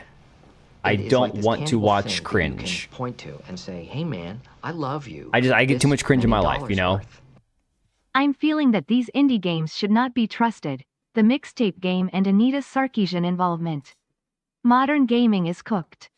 I mean, okay, so Luigi, if you're talking about the scene, the thing where she photobombed the Expedition 33 devs at whatever they were at GDC, I mean, I don't know. I need you to read my daddy chat alert. Oh my God, what? I'm not playing Directive 8020. So in that respect, Luigi, the thing is, I said that before, I'll say it again, like on my stream a couple days ago, the issue is that they're always going to have people like this trying to have an effect in the industry, trying to push an agenda, trying to like water things down, censor things, make things more palatable, make things more like, you know, less sexualized for women, less gory for men, like all these things, right? But at the same time, we're seeing a more, visceral, a more vocal pushback against really shitty messaging, really shitty games. I mean, look in the last 2 months, okay? Marathon, you might not call it woke, but the game, it has a very niche audience, and everyone at Bungie is a lunatic, and the game looks like ass, right? So you can definitely see that the writing's on the wall there. Then you get games like, just talk about fair games, like Smeg just super chatted, right? So fair games is already DOA. Games like Xvoto, games like Directive 8020, which again, Richie on Discord said isn't a terrible game, but again, most people said it's just not good. Intergalactic Heretic Prophet is going to be dead on arrival. Saros may not be like the wokest game ever, but people generally rejected that game also. There's nothing about it they want to play. A lot of people didn't like the story. You got games like Aphelion, another game with, again, a strong black whelm in the all the advertising for it. So whether or not the activists actually get pushed out or not, or if they're always going to be there like parasites because that's how they are, we're at least seeing an increased and like steady pushback against anything that is perceived as being an agenda, you know? So I played the Division 1 or 2. I can't remember which one I played. I didn't play a whole ton of it though.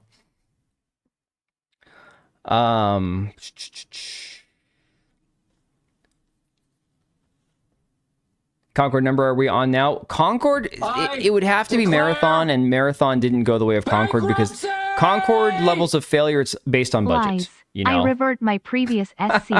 Fair game dollar got Y. Oh my God, come on, man. I know you want Fair Games to come out, and I told you if Fair Games comes out, we'll stream it for like a whole freaking weekend. If it's free to play, then we'll get a bunch of us together and we'll just play it together. But no, man. Like, if I had to vote for, like, the unironic, like, worst game of the year award, right now it's Xvoto.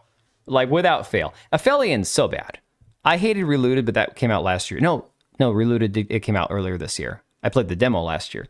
So, I mean, I know you really want Fair Games to be Game of the Year, but it's just not happening, man. They're pushing the mixtape positive and Pragmata terrible. Yeah, no, that's the media. That's what the media is always going to be, the enemy of normal people. That's just the way they are. I mean, there's no getting around that. But thank you for the 5, Lucia, and the 2, Smeg. Appreciate you guys. I don't care if I miss good games by me avoiding anything with a hint of woke. Yeah, John, that's the thing. A lot of people are going to be feeling that. Play Division 2 right now. Ugh, I didn't love the Division, guys. I played it for a few hours, and I'm like, I hated how spongy the enemies were. I'm like, why am I playing a game that looks like it should be I know it's not a semi-realistic, it's not a milsim, it's not a tactical shooter, but you're a human shooting another human, and I had to shoot somebody like 7 times to kill him. I don't know. It's been a long time since I played it, though. How long was Xvoto? You can beat the game in like 5 to 6 hours. Because I streamed it, and we really stretched it out, because I was spending so much time talking with you guys, because it was so much fun. Yeah, it probably took me like a total of actual 8 to 9 hours of gameplay to beat it. But I mean, streaming a game is always going to lengthen the game. The actual game is about 5 hours, I think. So Xvoto is about 2 mixtapes. Yeah, give or take. They had a tactical milsim mode for a short time, wasn't half bad. But see, I would have preferred that, man. Headshots were one hits. They released non-RPG mode, I thought. Okay. Interesting. See, that I would have enjoyed. That I would have played more. Whoever made you play Aphelion should go to hell. Cage, I can't blame you for that one. I was like, yeah, I'll give it a try. So you are no fun, but I'm not testy. Found out the tax credits, think I basically fucked him. $640,000 tax credits was to write off the cost. That's crazy. That's crazy. All right. So Fake Wizard shared this clip. It says, this is the climactic final fight of Mixtape. All the people giving this 10 out of 10s and sobbing over my childhood. You're a failure. You failed at life. You didn't do this. You didn't live this. This is reliving fake arguments in the shower. A stroke session. Pathetic. Okay. I actually have an article brought up about Subnautica 2. Isn't that one of those games? Isn't Subnautica one of those games that's made by like insanely woke people? Like, again, I don't want to run around pointing the finger and screaming woke at every single game that comes out. But based on the character designs, and I'm pretty sure I heard shit about the studio like a year or two ago, isn't that one of those ones that's like I can't remember. Fake Wizard and their fence sitter. Guys, I'm not going to lie. I don't watch Fake Wizard's content. I don't even think I follow him on Twitter. Yes, they are. Okay, well, there you go. I don't like the whole fake beard, pointy hat getup. I just don't. For me, it's not a. That's like that dude Clinic, I've seen a lot of his videos pop up on my feed. I'm like, I hate the whole look. I hate the big face on the thumbnail. It's just, I don't know. I'm too boring. I'm like Gen X boomer coded when it comes to my YouTube content, my YouTube slop that I watch. I don't need theatrics and eccentricities and people who try to make themselves the content. It is like this tangible thing that you That's can the crazy point to thing. and say, "Hey man, I love I blocked you. him in my algorithm. This many dollars worth." Oh my God. Gonna be honest, I don't give a shit about any got why contenders. I'd rather Got we all why? get good games that gamers actually want. But apparently, gamers don't have to be your audience. I mean, going back to the chick that wrote Aphelion, gamers don't need to be your audience, right? Exactly, Smeg. Thank you for the 10, dude. You get a clip for that alone. But yeah, no, you're not wrong. So here's the thing. There's two sides of it as far as like the game of the year thing. We all know the journos are not going to side with gamers for what the actual game of the year is. And to be fair, game of the year doesn't mean anything. If you don't watch sports, you don't care which team wins the Super Bowl. So it's irrelevant.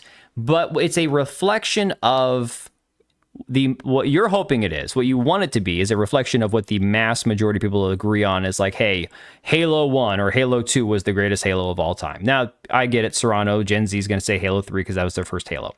But in general, you want to feel consensus within the group of people who share a hobby because it kind of reinforces your opinion. That's just human nature. If you don't give a shit, then that's even better. But in general, that's what people are hoping for. So when you see the journos intentionally go out of their way to pick something that doesn't represent what the mass majority of people feel is worthy of that title, that's where you get into that issue. That's where that contention? That's where it gets contentious, I should say, you know? So it's irrelevant in the respect that it's just a stupid award, right? More fun discovering 30-year-old games than playing modern games? That's true. Halo 3 came out when I was 9. What's your point? That doesn't matter. I played Halo when I was like, I guess I was like 13 when Halo came out. But dude, Smeg, thank you for the 10, buddy. Subnautica is a decent game, but the studio is extremely woke. That's what I was thinking. That is what I was thinking. All right, you get one more Hassan Piker just for being so awesome, dude. Oh, you know it, lad. You know that Hassan Piker. I'm coming to kill you in Los Angeles at your house. Or in the ring. No, in real life. Most Gen Z were in diapers or unborn when Halo 3 came out. When did Halo 3 come out? Halo 1 came... No, I think, Serrano, I think you're wrong about being in diapers.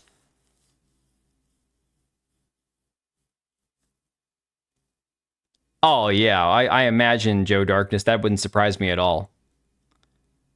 Yeah, 97 to 98. When did Halo 3 come out? So why is it that everybody younger than me always thinks that Halo 3 is the best Halo then? If it's not a Gen Z thing, what is that? 2007? See, I mean, so generationally speaking, some Gen Zers might think Halo 3 is better. Halo 3 came out of the closet. Oh, look, Halo 3 is a good game. I just thought Halo 2 was better. But everyone's always like, oh, Halo 3. I'm like, nah, man, Halo 2 is better. Better story. Anyways, journalistic class is populated with midwits and narcissists who don't realize they're soft power agents for Western oligarch corporate dominance. Yeah. The 5-minute Anita video? What? Is there a new one? That's crazy. Chris Mayer went on stream and laughed about effing over Venti and Nina. Yeah, she was on with Cecil Says. So, for anybody who cares, little context, the whole Comics Gate group overlaps with Rakita and Quartering and Chrissy Mayer and all the drama part of that. And so a lot of the Comics Gate guys like Ethan Van Sciver and Cecil and John Mullen, people that are also enemies of JDA because reasons, they all hate each other. They've been kind of like carrying water for Chrissy because they're anti cancel culture. And so they think that anybody who doesn't want Chrissy Mayer on like Friday Night Tights with Nerdrotic and stuff, they're like, oh, you guys are just SJW cancel culture or whatever. And it's like, no, she's a genuinely horrible person, but that's neither here nor there. Anita video? Oh, God, I hope not. If you weren't born between 97 and 2001, I don't think Halo 3 is your first one. Well, that would suck to be born in the generation where Halo 4 was your first. Oh my God, that's like being born for to have, the prequels as your first Star Wars, or worse than that, the sequels. I don't like Halo at all. And those who praise it, it's like it's the best thing since sliced bread baffle me, but I respect it. Oh, no, man. No, Halo 2 is amazing. Hey, Halo Reach is a good game. It's just not really a Halo game. It's kind of like how ODST is a little different, you know? But it's the era, the Xbox 360 nostalgia. Halo 3 is rose tinted. I guess that's what it is. I thought Halo 2 was just the best one in general. So, Chrissy adds nothing to anything. She's not funny. She's not entertaining. She's cringe. Anyway, speaking of cringe, here is your final moment of rebellion from Mixtape, guys, for anybody who hasn't seen this yet. So I shared this after Fake Wizard shared it. And somebody in my replies was like, this has got to be fake, right? It's got to be AI. I'm like, I don't think so. You know? So here you go. Let me turn it down. It's probably be loud. I want you to understand. This ain't a catastrophe.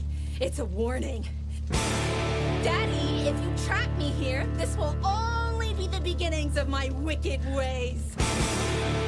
Cause I'm angry and I'm wired and I'm fixing for a whole lot of trouble. If you make me stay here, I'm gonna burn the whole fucking place down.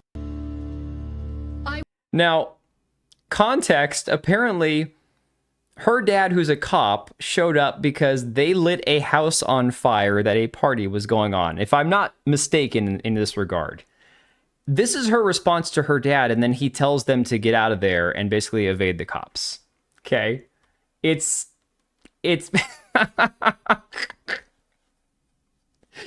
is why when I say that I generally don't unmute videos on Twitter, I'm not kidding. If I'm scrolling and I see somebody share like a TikTok video or a reel or any of those videos that usually have a woman talking to a camera, I never unmute.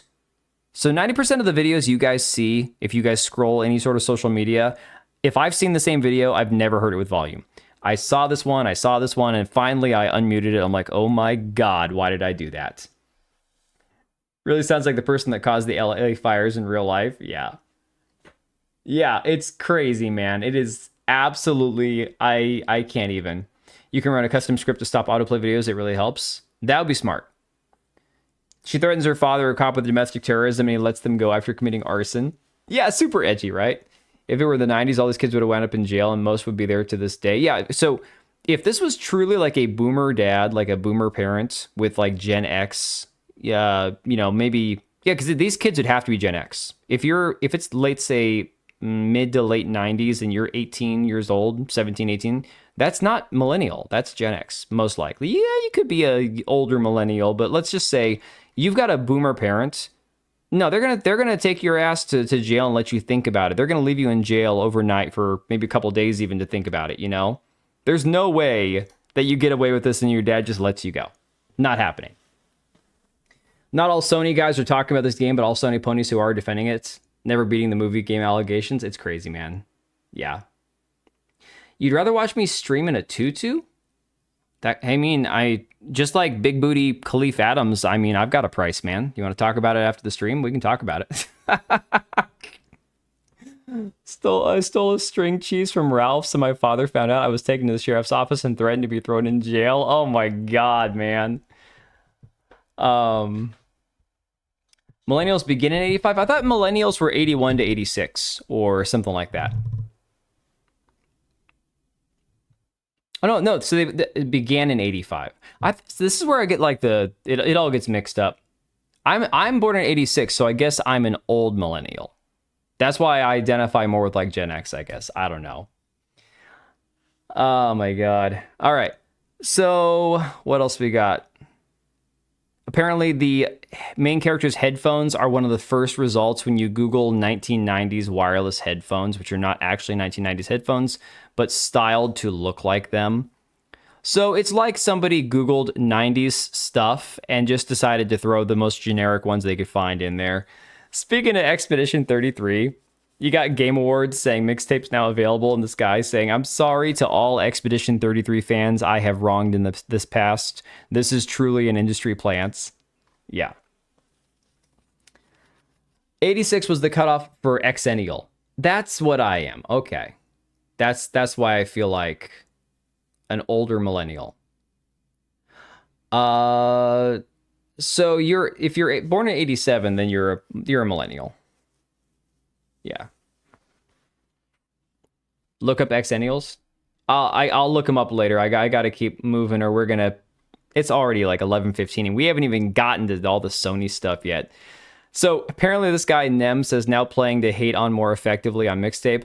Oh my god, you get an achievement for not crashing in the shopping cart section. I didn't touch the controller once. Does anybody know for sure? Do you actually get an achievement for not crashing the shopping cart that you don't actually have to drive? That's crazy.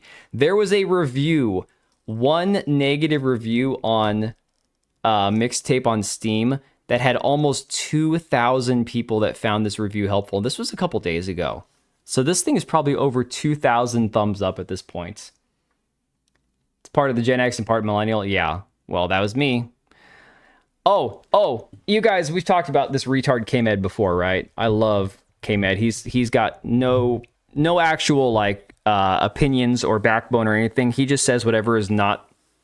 He goes with the opposite of whatever an anti-woke person says. He says the opposite, right? We're a rare breed. Hell yeah. So. Asmongold actually pulled up this guy's Twitter account on stream and made fun of him. I love it. Let me pull this up here. So he is a troll. He's okay. K-Med tries to play the centrist. He'll say some critical negative things about something, but if there's a dog pile going, he will intentionally take the opposite side. So I don't know if I'd say a troll so much as I don't think he has any genuine opinions. So this is another person, right? So people. I don't know why everyone's Twitter videos are always so quiet. I said something. Asmongold speaks out against Mixtape being the most astroturfed game of 2026. Kids being raved about affluent failed theater kids. So this is a guy. I don't know who this person is at all. Oh man, their king has given them marching orders. Zach is a pseudo-intellectual at best and a complete grifter at. Oh no, Stray, you don't have to like Asmongold. Like for me, Asmongold, I'll watch his content. Some of his clips are funny, but I totally understand and accept that he is just basically like, in general, a fence sitter. Occasionally he gets more extreme to one side or the other, but like, I mean, it is what it is, guys. Worst. So who is this person? Steam game giveaway.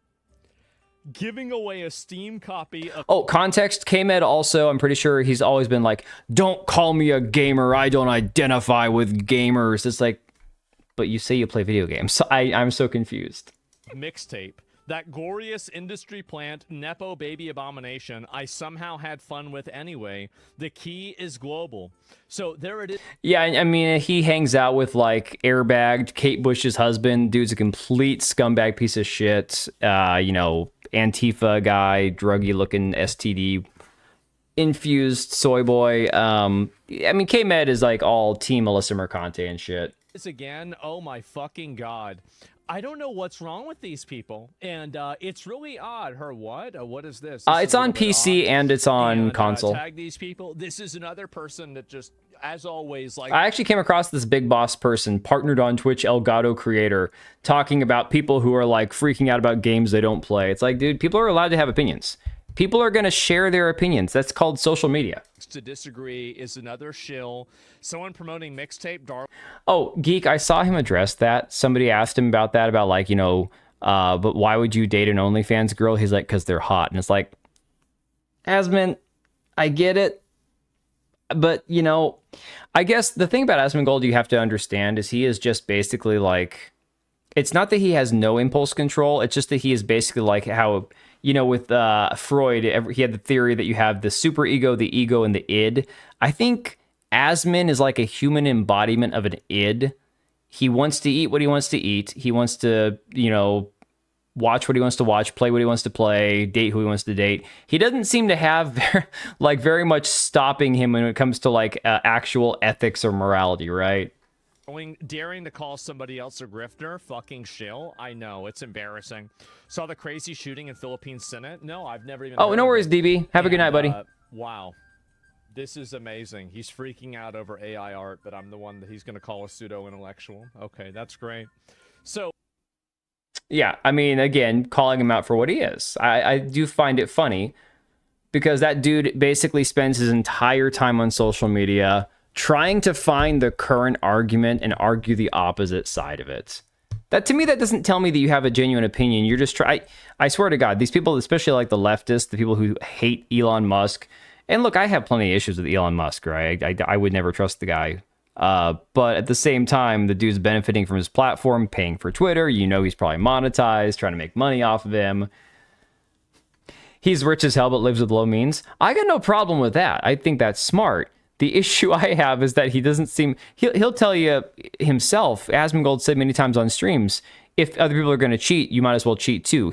He doesn't have very many, like, actual moral positions he takes, you know? Yeah, I'm just saying straight. He basically seems like he's more emojis. I need to actually work on making more emojis. Dude, I don't even know, like, my total number of members or how many emojis we can actually have. I need to look that up. Oh, I'd have a beer with him, dude. But I probably in real life wouldn't have much in common with him. That's okay. I mean, whatever. It is what it is. Let me grab a bottle of water real quick so we can bust through this next segment in about 20 minutes or so. Let me grab some water. Hang on.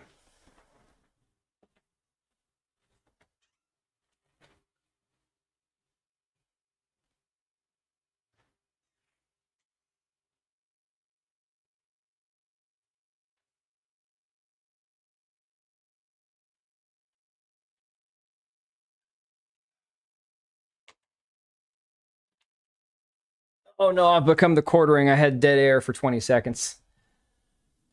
Even in gaming, his tastes aren't very good. Hello, chair. I know, speaking of Asmongold, he can't even drink water. That's the funniest thing. Geek, he gave a 7 to Avowed, but one of the funny things that I watched from Paul Tassie's video talking about Mixtape, Paul Tassie gave Mixtape like a 6 or a 7. I think he said 6.5. And he's like, the thing you got to realize is I'm very generous. So for me, if I give a game a 6, it's really bad. I'm like, it's crazy. So I don't know what metric, what like way of measuring a game's quality Asmongold uses when he says something's a 6 or a 7. But for me, like if a game's bad, I'm going to say it's like a 3. I don't start my base level of rating a game at a 5. People that do that where it's like, if a game's really bad, it's like a 5. It's like, no. 5 is median. 5 is middle. 5 is, it's halfway there, right? 6 or 7 is mid, though. Then, you know, we need to go to like a scale of like 1 to 5. The 1 to 10 just doesn't work because I don't like that 6 or 7 is mid. Mid should be 5. I don't know. I guess we use it on the same scale as like how, you know, 90 to 100 is an A and anything in the 80s is more like a B kind of thing. And then you get to like an F and that's like 50 or below. If we're using it like that kind of rating system, sure. I just think we should go like 5 stars kind of thing. And then you go from 1 to 5. Yeah, 5 being average is weird. I don't know. 10's exceptional. Shut up if you disagree. I love how Asmongold's considered polarizing. My opinions are scorched earth compared to his. Well, that's why I said QC Jerks. He has like 1 or 2 opinions that might be considered extreme, and everything else is like, oh, you want to be trans? Go for it. You want to do this? Go for it. And I'm like, no, them people need to be locked up in a mental institution, but okay, whatever. I mean, 5 is the starting point. But why is 5 the starting point is what I'm saying. I don't understand it. I mean, look, Smeg, I can say that there are a few games that are legitimate 10 out of 10s. I think Elden Ring is a 10 out of 10. I mean, at the time, I would have told you that Ocarina of Time was a 10 out of 10, but if I look back at that game now, I'd probably think it was terrible. Super Mario World is a 10 out of 10. If you go back like classic games, there are some games that I could easily say are 10 out of 10. Again, for me, a game like Halo 2 is a 10 out of 10. 4 equals 1 below average. Play Superman 64 and tell me they deserve 5 points. I didn't even play that back in the day. Thought it was hello chat. Mario 64 and Ocarina of Time are still fantastic. Well, that's good to know. Problem with Asmongold's take is that they seem extreme compared to what I've been living for the past 20 years. Put them in the box is not extreme, and of course the law should be baseline. You're not wrong there. You're not wrong. Different degrees of bad. Ooh, that's actually a good way of putting it. Okay. Less than 5 means the game won't even start. Something called morals, and most of you...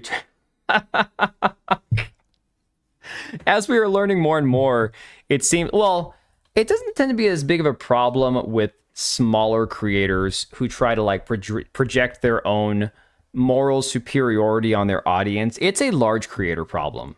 And that tends to be the ones who have absolutely no moral backbone whatsoever.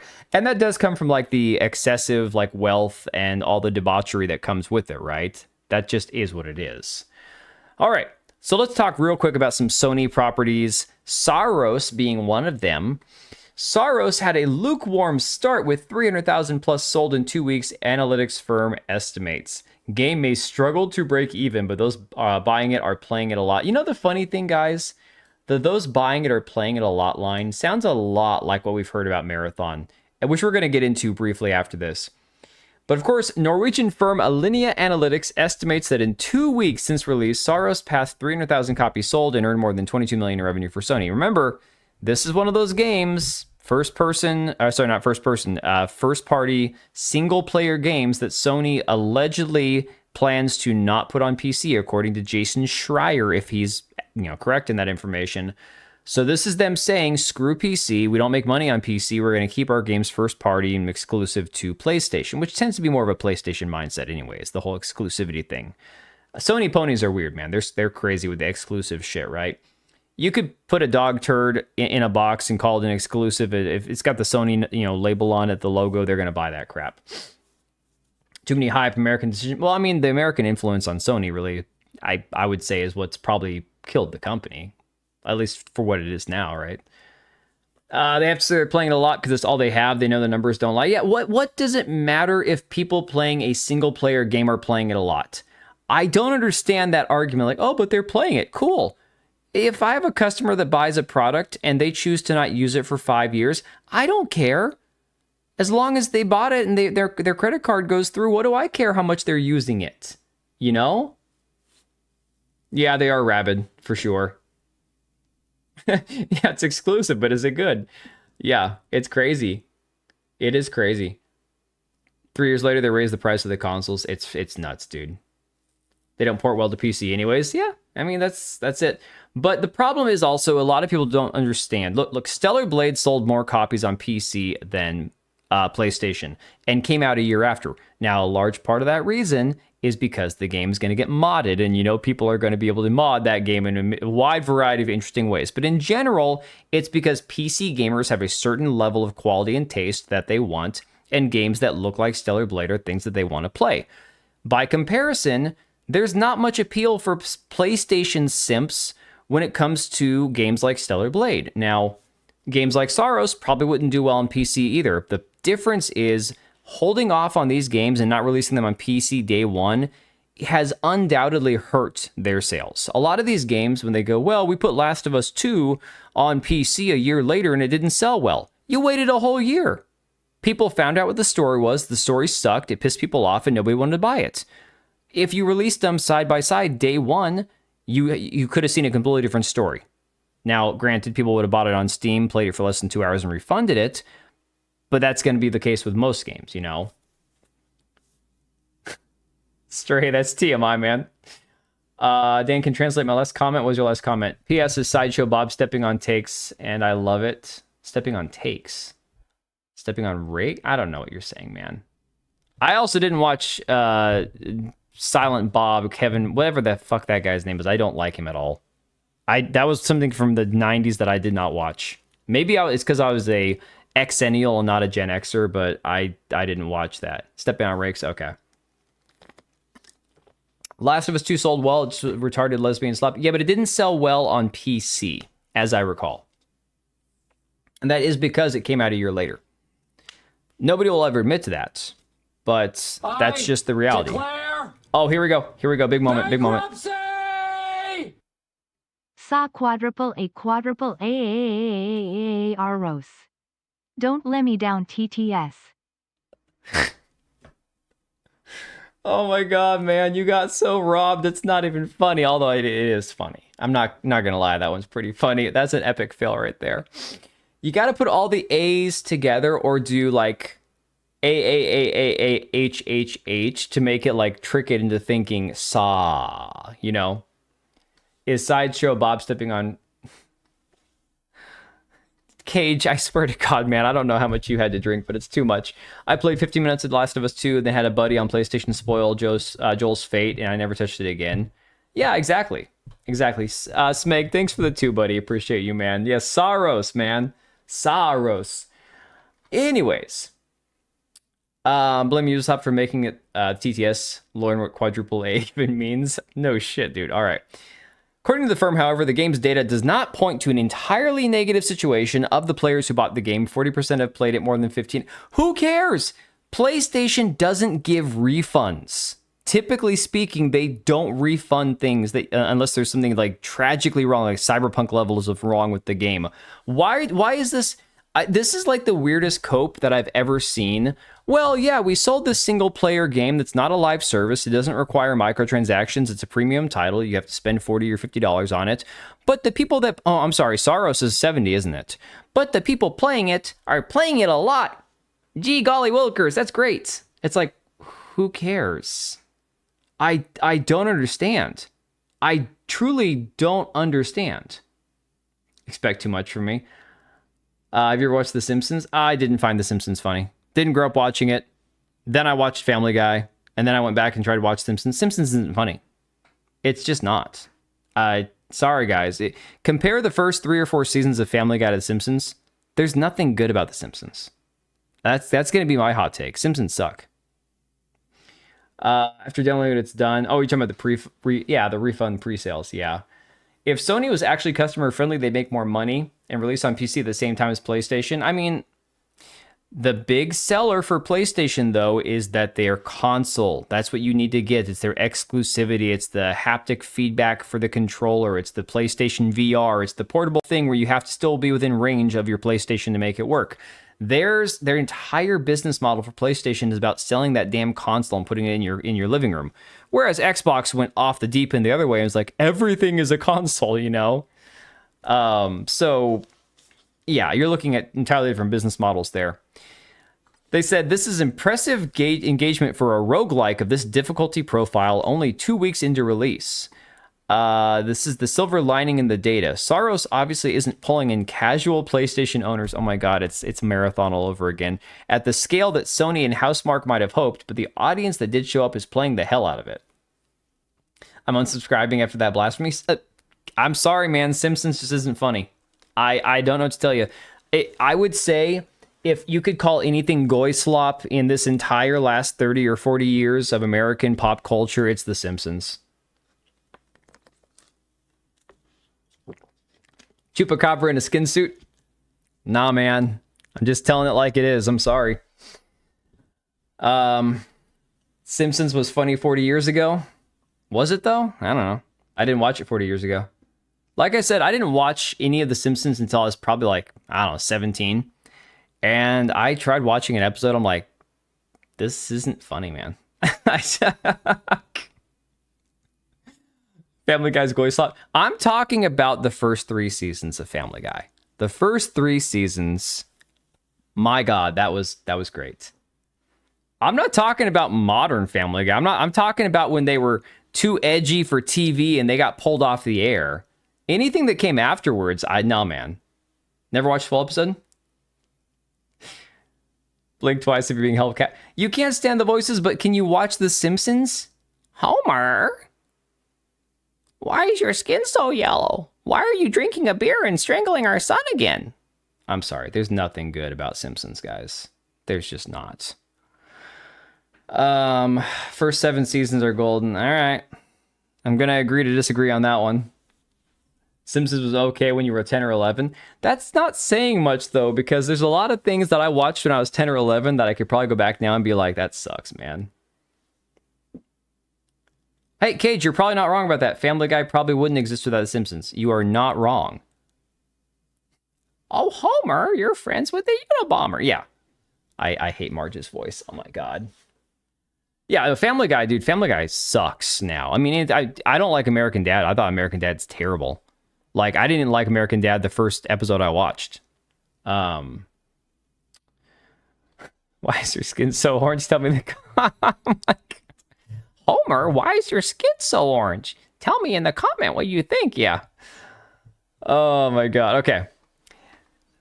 That's the audience that recommends games. Okay, so here's the silver lining. This is how they're trying to play it. Because people who did buy it, the few 100,000 who did buy it on the wonderful shiny PS5, they play it and they recommend games to friends. It drives organic word of mouth and converts at higher rates when the game eventually goes on sale or hits PS Plus. Oh my god. On first look, that seems rough, but there's a bit more to it. When Returnal hit in April 2021, yeah, the game with the ugly lesbian-looking chick on the front. In April 2021, less than 5 months after the PS5 launch, those early PS5 adopters, the ones who inherently buy a lot of new games at the full price, were dying for something to play. Returnal was the first big party PlayStation release since launch, and it made amazing use of the unique DualSense haptics and spatial audio, blah, blah, blah. It's a different story for Saros. It's launched not too long after Crimson Desert, Resident Evil Requiem, Hades 2, Pragmata, and a whole... Dude, there's been a ton of games that have come out recently. They didn't even mention, like, actual PC games because, again, if it's not a PS5 game, they don't care, right? You're going to call me out for my Simpsons take? I don't care, man. That's one that I don't care. Hey, I mean, you can enjoy American Dad. I just don't... I don't like anything about it. Nothing about the show has, like... nothing's appealing to me. The characters, nothing. Oh God, Roger, I hate Roger the alien. He's supposed to be like Brian, but he's just so much worse. He added, it really is a shame as Saros is a fantastic game and frankly deserves better numbers. No, nothing deserves better numbers than it gets. My God, this is my God, supply and demand capitalist, market your product. If people want it, then they'll buy it.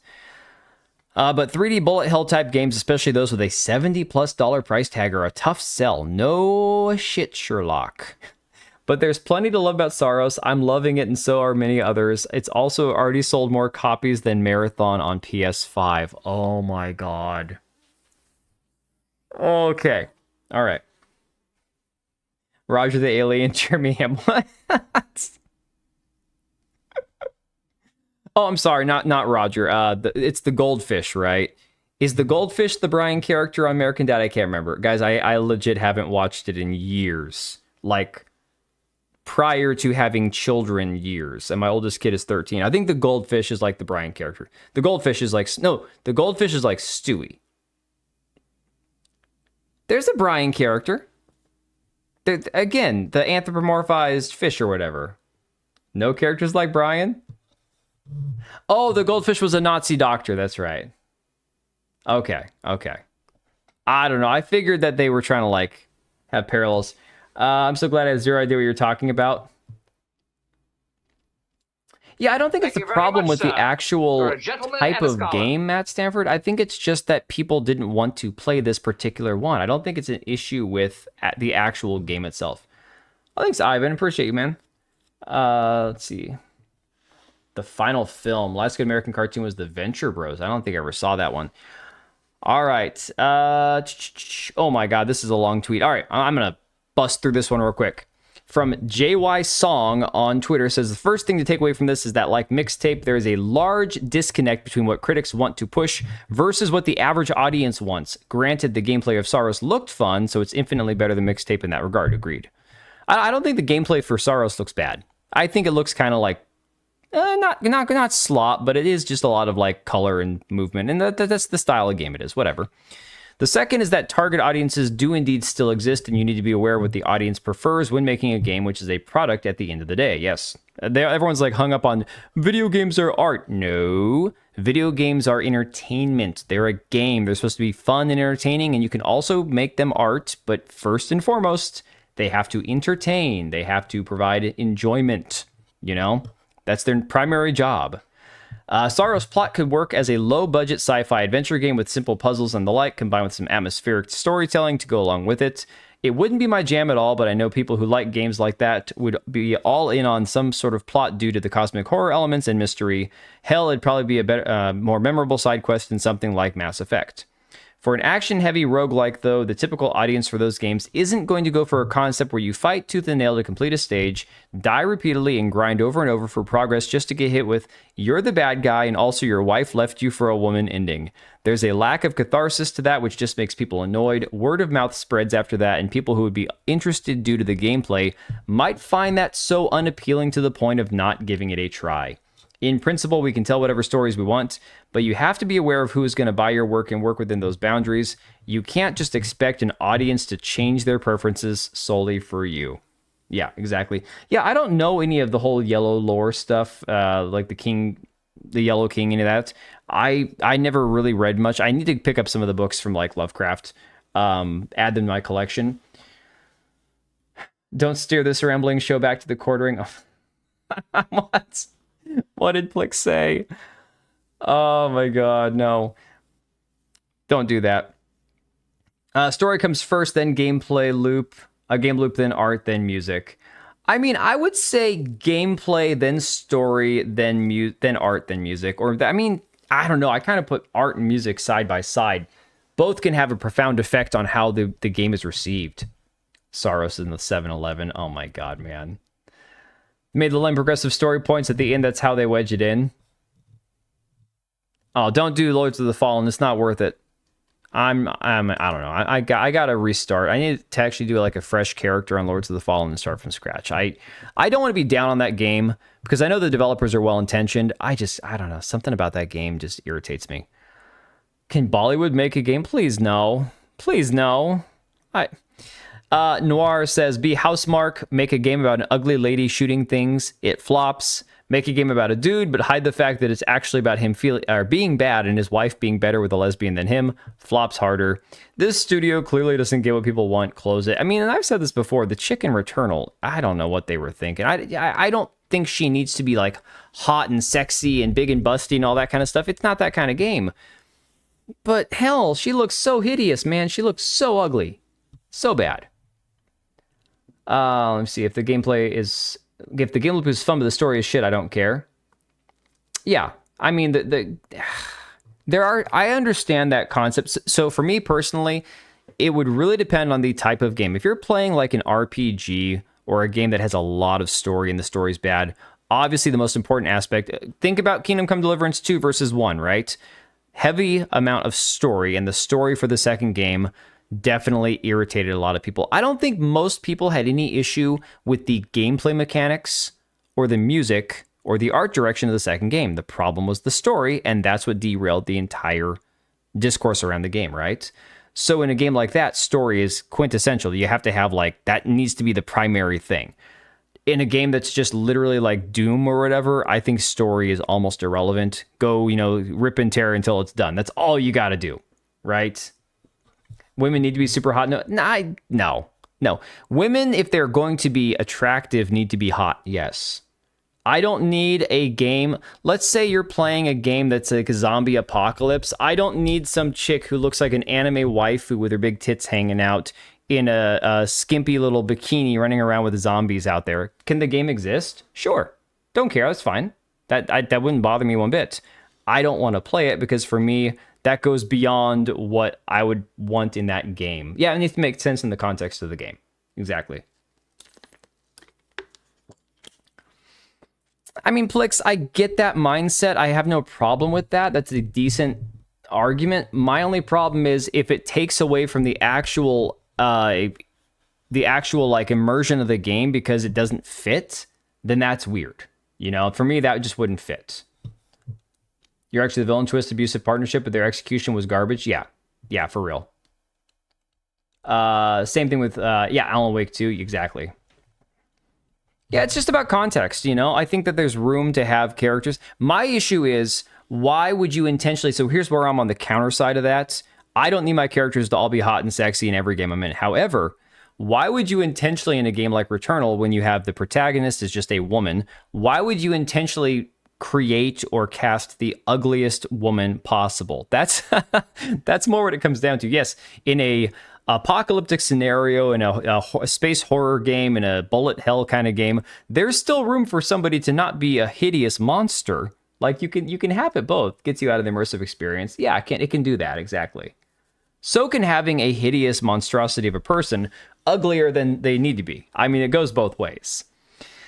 So, where are we at here? Okay, now you got the defenders. This person, I guarantee you, this person, Oliver Darko, probably has more than one post on their Twitter account defending PlayStation. It wouldn't shock me one bit. Let me see. Criticizing Nintendo. Complaining about the Alinea Analytics again. Complaining about AI data centers. All right. Yep, talking about Alinea Analytics again. Talking about Ghost of Yote again. Okay, so this person most likely, I would imagine, is a PlayStation shill. No offense to Alinea Analytics, but earlier this year, they underestimated Ghost of Yote PS5 sales numbers by almost 1 million units, I think. Oh, sorry, I think their estimates for Steam numbers is stronger. What's the proposed community notes? Alinea Analytics' estimate of 2.5 million sales in 19 days is consistent with Sony's official report of 3.3 million in 30 days. The difference in numbers reflects an additional 11 days of sales data, not an error in the original estimate. So basically get stuffed, right? He has to use orange face paint to make himself a jack-o'-lantern. Who are we talking about? What do you get me for Halloween? Give me to do? Oh, hell, man, I don't know. Yeah, Ghost of Yote was also a trash game. Now, to be fair, I mean, I didn't play much of Ghost of Tsushima. At some point, I might go back and play it. I mean, Mari, you remember, I got kind of... I was starting Ghost of Tsushima, and then once Daisuke Suje did that whole thing screaming about Trump getting elected, I'm like, I don't want to play a whole game as this guy. I don't know. It kind of took me out of that, and again, it broke the immersion. Also, I just have so many other games to play. You know? Yeah, talking about me. Yeah. Yeah, the actor kind of... I'm not going to say he ruined the whole game for me, because I can still listen to it in Japanese with subtitles or whatever. But for me, I mean, I don't know. I'll get back to it eventually. So that being said, it is funny that they're freaking out about Ghost of Yote when the reality is the game did not do well. Ghost of Yote, after all is said and done, didn't do as well as they were hoping it would. Atreus saying Alinea Analytics is also the same source that said Marathon sold 1.2 million units. Then Paul Tassi of Forbes came out and confirmed the same thing. Good try, goofball. This is again MBG, one of these other PlayStation shills, saying you're seeing reports that Saros only sold 300,000 units in 2 weeks and is struggling. However, the source is Alinea Analytics. Same source claimed Ghost of Yote was selling slower than Tsushima, only to have Sony confirm the opposite. As I recall, they didn't confirm the opposites. That information was accurate, right? Oh, Mari, that'll be if I ever get around to it. Give us that marathon slot. We're getting there. This is just a teaser, man. We're getting there. Don't worry. We are getting there. They were also projecting Concord to be a PlayStation 5 seller. We all saw the tragic end in that projection. Exactly, dude, for real.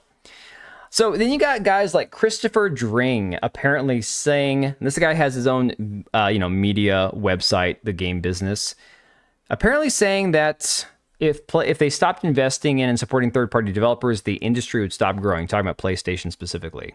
Is very much the dominant force in console games. Your big competitor is now one of your partners. Is it still important for you to sort of maintain this? This man looks like a bug. Big level of support for third-party publishers and developers? Aren't you sort of the only option? Yes and no. I think if you look at PlayStation's history from the very beginning, we've been a very third-party focused ecosystem. Mm-hmm. And if you talk to Nishino-san, who obviously has a very product-led background, he will say, look, a PlayStation is just a plastic box without content, and third parties are the lion's share of the content that comes to the platform. So it is critical that we continue to lean in and drive and be ambitious and bring new voices to the platform. If we ever stop doing that, the industry will stop growing. We have, as an industry leader, a responsibility to continue to drive and push to grow the whole industry. Imagine being Sony in the year 2026 and thinking that you are driving the industry. Oh my God. My glasses are wireframe. You wouldn't catch me dead in those. So Serrano, I think that those are women's frames. I'm not even kidding. People sleeping in tents line for days. Yeah, Mari, it's really crazy. If you go back 15 years, doesn't even have to go back 20 or 25. You go back 15 years where people were lining up at midnight outside of GameStops for a midnight release of a game or whatever. It's insane how much times have changed in just a short amount of time. You know, it's crazy. He looks like, yes, I thought he looks like Mark Ruffalo. He looks like a slightly more retarded Mark. His eyes are really far apart and they're going different directions. But guys, those are women's frames. I'm sorry that those are not men's frames. Those are women's glasses. Getting high on his own supply. Furtada says, Furtanga. It's not Furtada. My God. I still love that Sungrand gave him the name Furtada. That's some deep lore that not everyone knows. It's crazy. Bankruptcy! Characters don't have to be attractive, but they do need to be appealing. There is nothing appealing about these ugly character designs. And I think Angels to Destiny, thank you, appreciate the 5. I think that's kind of the ultimate point I'm trying to make is, and again, I hate to use the word sexualized because sexualized has a negative connotation, right? When it shouldn't, because if a character is attractive, if a person's attractive, somebody's going to have sexual feelings towards them. That's normal. That's human biology and nature, right? So the word sexualized tends to have like a negative connotation. But there's a difference between intentionally trying to make a character as sexual as possible versus having an appealing looking character. You know, in a zombie survival horror game or a movie, if you're casting a leading man like a Joel type character, you want him to be reasonably attractive. You know, he needs to look trustworthy. He needs to fit that father role, but also be manly enough that you can believe he would survive in that situation. The same thing goes for women. I mean, there are ways to have an appealing character or somebody that's not a complete like train wreck looking butterface, where it doesn't have to be as spicy as possible, but you can still have a decent looking person. You know, it's crazy. Do I want Tamahe to or be it? What the hell are you saying, man? I can't even translate that one.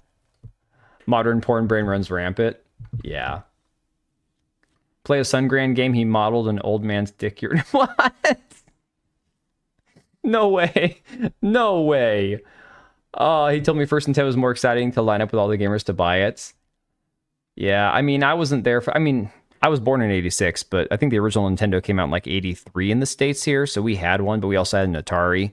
All right, let's get on to Marathon then, since we're talking about Sony leading the industry, guys. This is what Sony leading the industry looks like, apparently. Sony moving the industry. Now, talking about third-party games and not just exclusives. PlayStation having that exclusivity that everyone else is dying for, apparently, right? Yeah, under 6,000 people. Oh, do I want to make toys or be a dentist? Are we talking about for Halloween costumes? I don't care, man. I'll do whatever. So the problem with this game is they don't know what they want to be. And I've been watching this for a while now. All of us have, right? We've all been paying attention. And there has never been a higher player peak than when it came out. This is rare for games that are live service that you would think of this nature, of this level of magnitude of the money that went into it, the amount of work that's gone into trying to promote this game.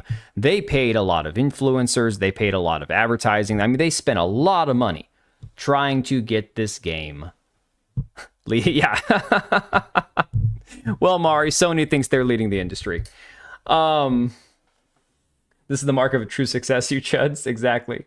So the problem for Sony now, the problem for Bungie, is they made a specialized game, a game that looks like visual vomit, a game that appeals to a very niche audience, and spent a fortune on it and have essentially abandoned Destiny 2 in the meantime. So apparently, Season 2 begins June 2nd. Now, as I understand, as somebody who has played a decent amount of Escape from Tarkov, games that have seasonal wipes where all of your progress gets erased and you start at level 1, and you have to farm all of your quests and all of your items and do all of your PvP all over again and get your upgrades and stuff.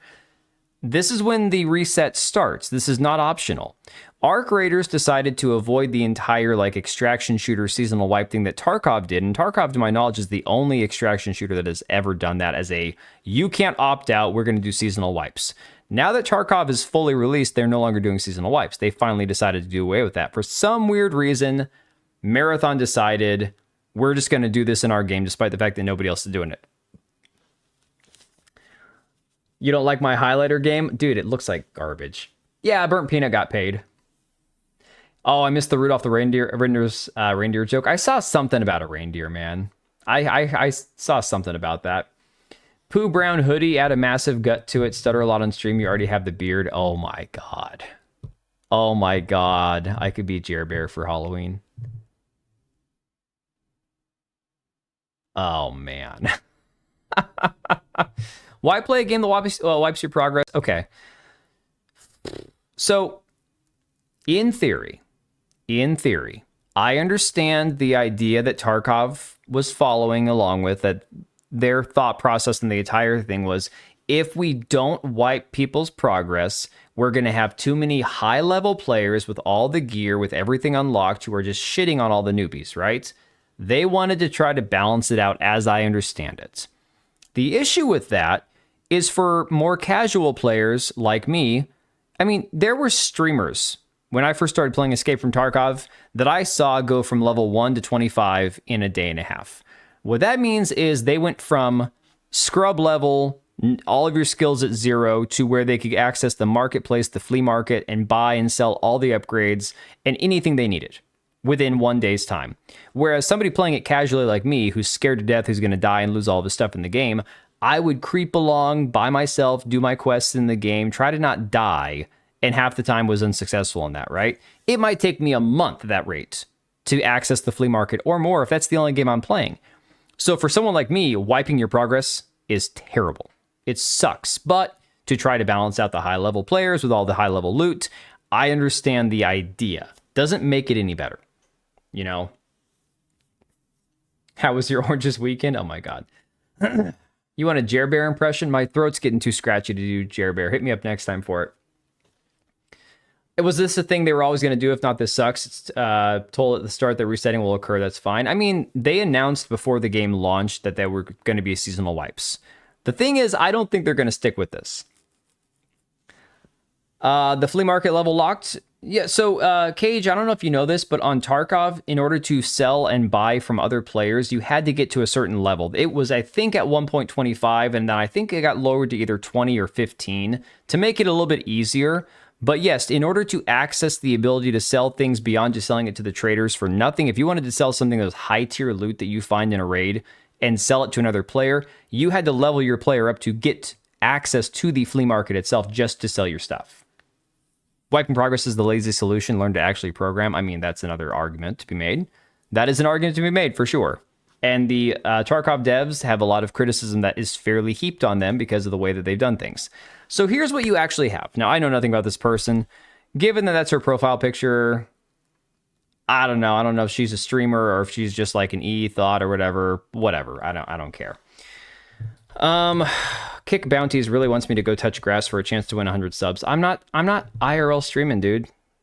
Kick Bounties. Yay. No. Not doing it. Because of that PvE $250 edition or whatever. So, yes, they added PvE also, but that wasn't in conjunction with getting rid of the wipes. They actually added the PvE, I think, before the wipes. But PvE is not standard in the game. You can do all the maps as a training PvE mode, but you get no progress from it, right? That's my girlfriend, bro.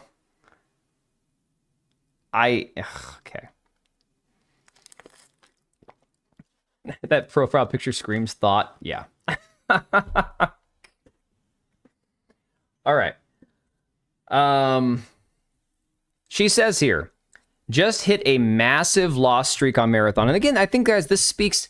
I don't know anything about this person, but this speaks a lot to the problems that Marathon is having, like from the very inception of this game, right? Just hit a massive loss streak on Marathon, and wow, this game is grim if you get into a negative loop. When you just become a zero prio contract, I don't know what that means, contract progress gear donation service for 3 hours straight, it does make you question why you're still playing. I get the casino concept and high highs, low lows of extraction shooters, but this is Tau Ceti 4, not Vegas. Even when the house is winning, we should be getting a little bit back. Bungie, please add a sense of meta progression that trudges on even if you're in a series of back-to-back slimings. These sessions just feel like a complete waste of time otherwise. It's surely a big part of what turns players off of the game as well. I think that's honestly something to be said. Only online games I play are 76 and Gears, both really these days. Imagine expecting Bungie to fix shit. I know. You're asking a lot there, right? But I think, like I said, this is a big problem that Marathon has.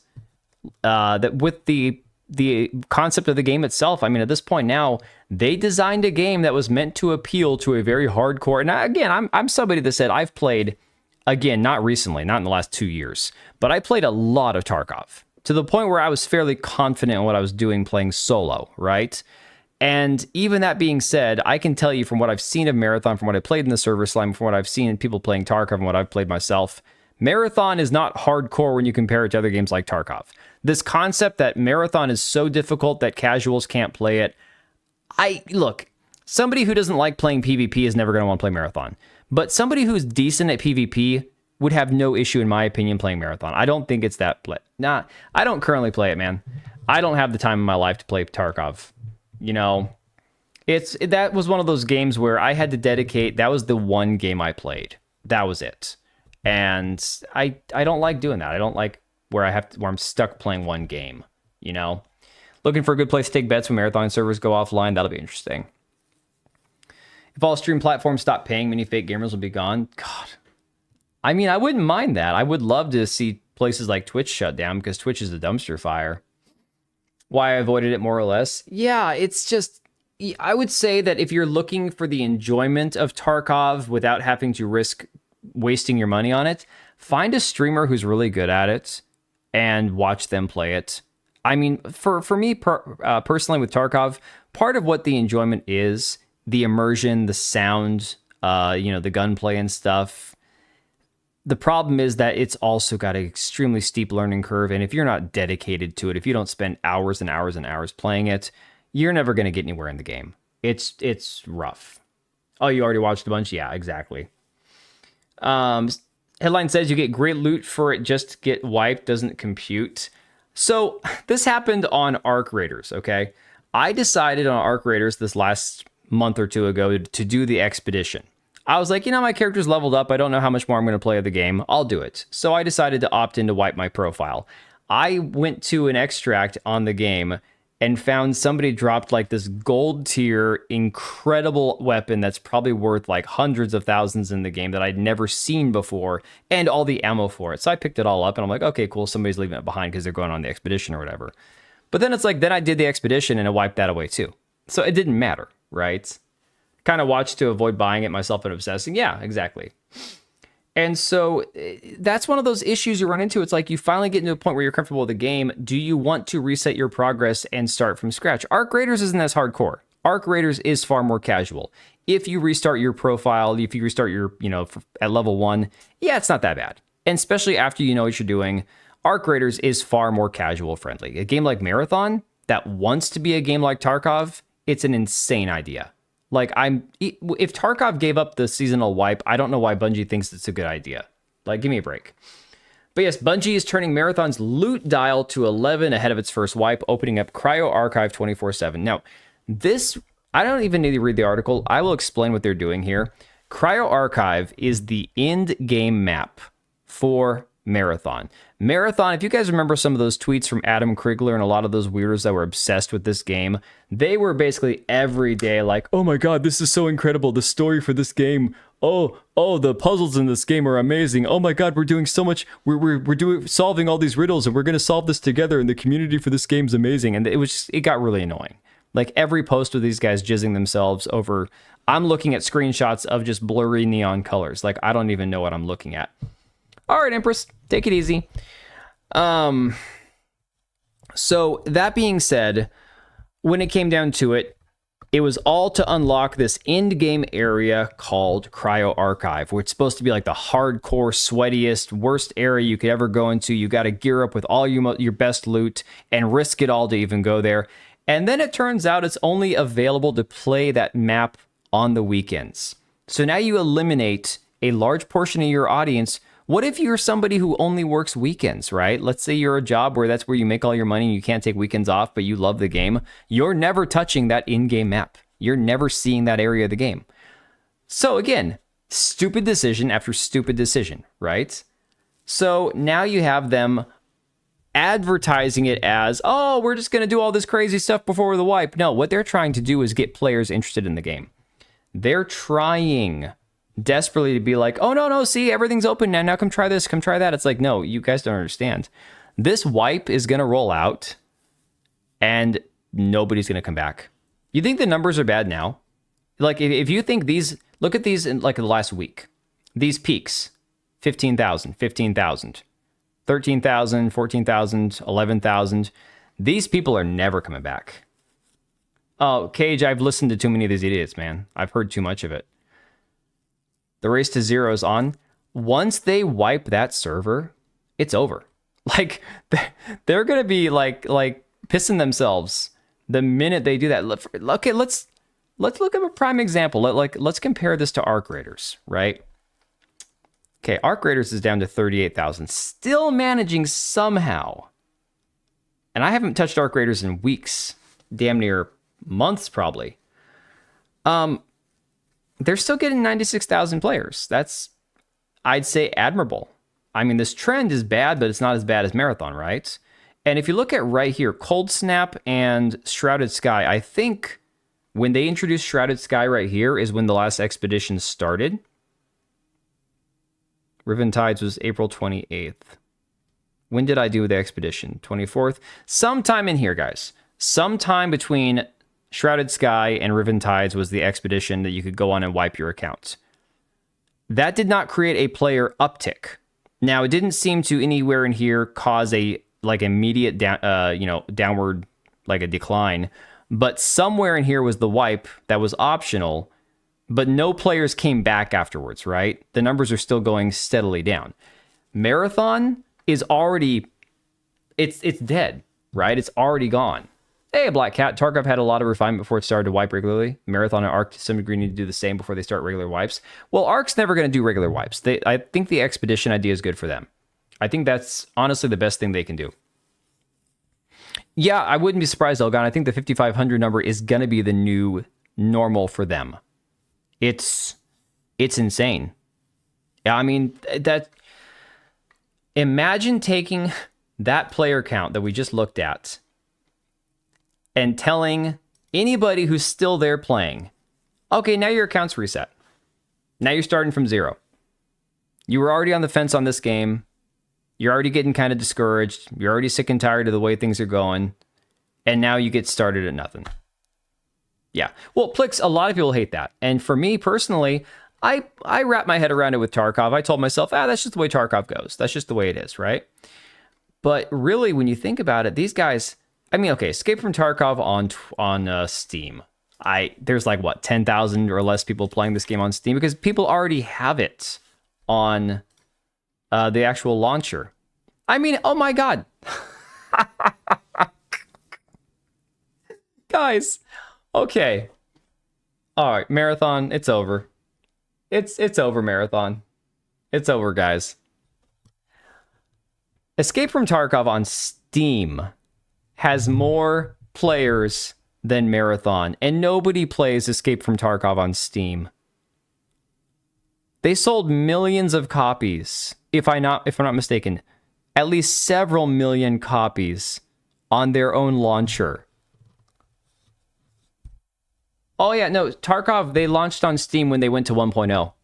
When they got rid of the beta, when the game finally fully launched, it launched on Steam. Now, Elgon, the thing is, you'd have to purchase it again if you already have it, like I do. So the thing about it is, like, I can't merge my account with Steam. If I wanted to merge my account with Steam, well, you can't. You have to buy a Steam account. It's crazy.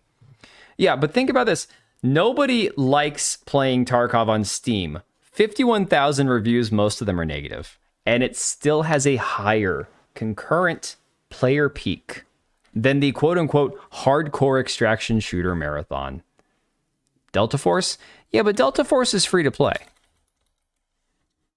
So I don't really know that that's comparable, really. 77,000? Yeah, I mean, it's a free-to-play game.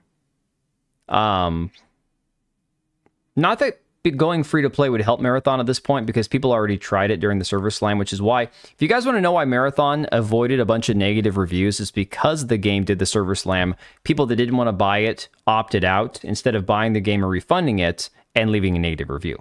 So I need to abstain or remain at least semi-productive. Yeah, no, there's no point in buying the game on Steam. Marathon has 3 maps plus Cryo Archive. They have currently 4 maps, but again, Cryo Archive until now is only available on the weekend. So Games Radar here says Marathon risks watering down its best feature if it keeps listening to FPS fans. Now, I don't even know what feature they're talking about. The reality is, fans recently complained that icons for implants were too difficult to read at a glance and made inventory management finicky. That's the thing. The UI in this game is hot garbage. Everything looks like a mess, and everything they're doing is the wrong decision. Now what we're hearing, apparently, and I don't remember where I saw this at before, basically, it's up between Bungie deciding between keeping Marathon alive or Destiny 2. As it stands right now, the rumor is they can't keep them both going. So basically, one of these two is going to get taken out to the shed like Old Yeller and get put down. Yeah, I mean, Marathon has nothing more than gunplay, exactly.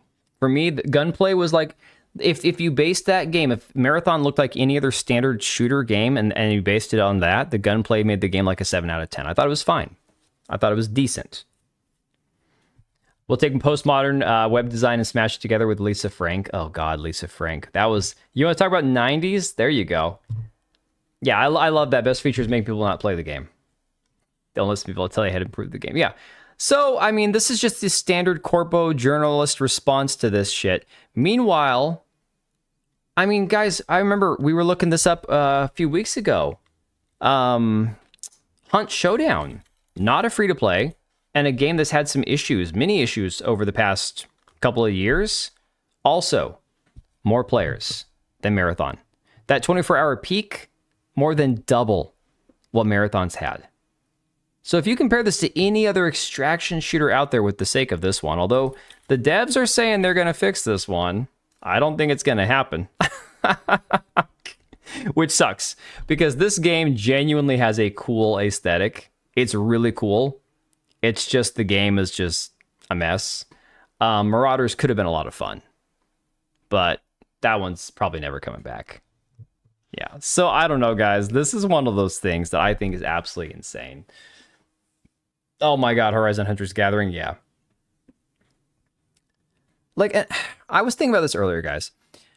I have been on record many times saying I don't think it's live service fatigue, because most people don't think about how they're playing their game. They either enjoy the game or they don't. There is the certain amount of like FOMO you get when you realize if you don't play a game, you're going to miss out on a season's pass or content. That there is the live service aspect to it. But maybe I'm wrong. Maybe there is something about live service games inherently that people do want to avoid. I don't know. Oh, the piercing, breaching the enemy ships mechanic is really neat. Dude, I mean, it's a really cool game. Wasteland 2 Director's Cut? No. Re-downloaded Fallout 76 recently. Luckily, I still have my character that was given free mutations. Oh, nice. Well, I think that about sums it up. So you got between Saros and Marathon, more money that Sony is just burning. It's just crazy. It's the limited time only, fear of missing out fatigue. I can't subject myself to anymore. But see, like I'm saying, I don't think people intentionally like, okay, I don't look at every multiplayer game that I play as quote unquote live service, even if it is, right? You play and you hope to get into a lobby, and if you don't, you don't. Titanfall 2, Starship Troopers Extermination, Insurgency Sandstorm, that my regular rotation of multiplayer PvP games I'll play, I don't worry about them as live service because I just play them as games. They're fun, they're PvP. You get into a match, game slow one night, you jump into a different game. It's that simple. There's something about these extraction shooters in the modern live service model where it seems to be like gamer repellent almost. And I know that you can look at games like, well, first off, Arc Raiders did exceptionally well. Look at games like Fortnite that somehow still survive. Check the 76 numbers. It's just Fallout 76, right? There's not like another mode that I have to check.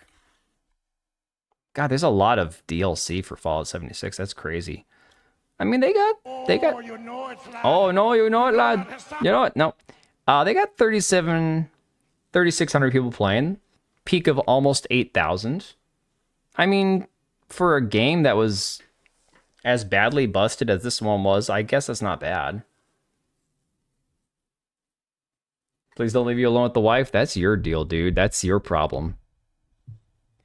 It's the limited time only aspect. Yeah. Yeah, so maybe that's the aspect of it that I think is the problem for people.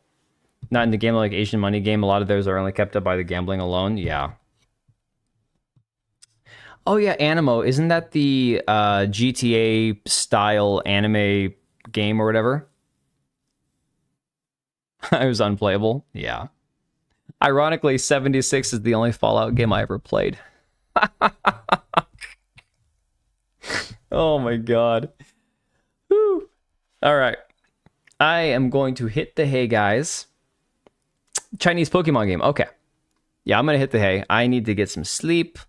We're actually celebrating the twins' birthday dinner tomorrow now that everyone's not totally sick anymore. So going to do that with the fam tomorrow night. Go get some dinner.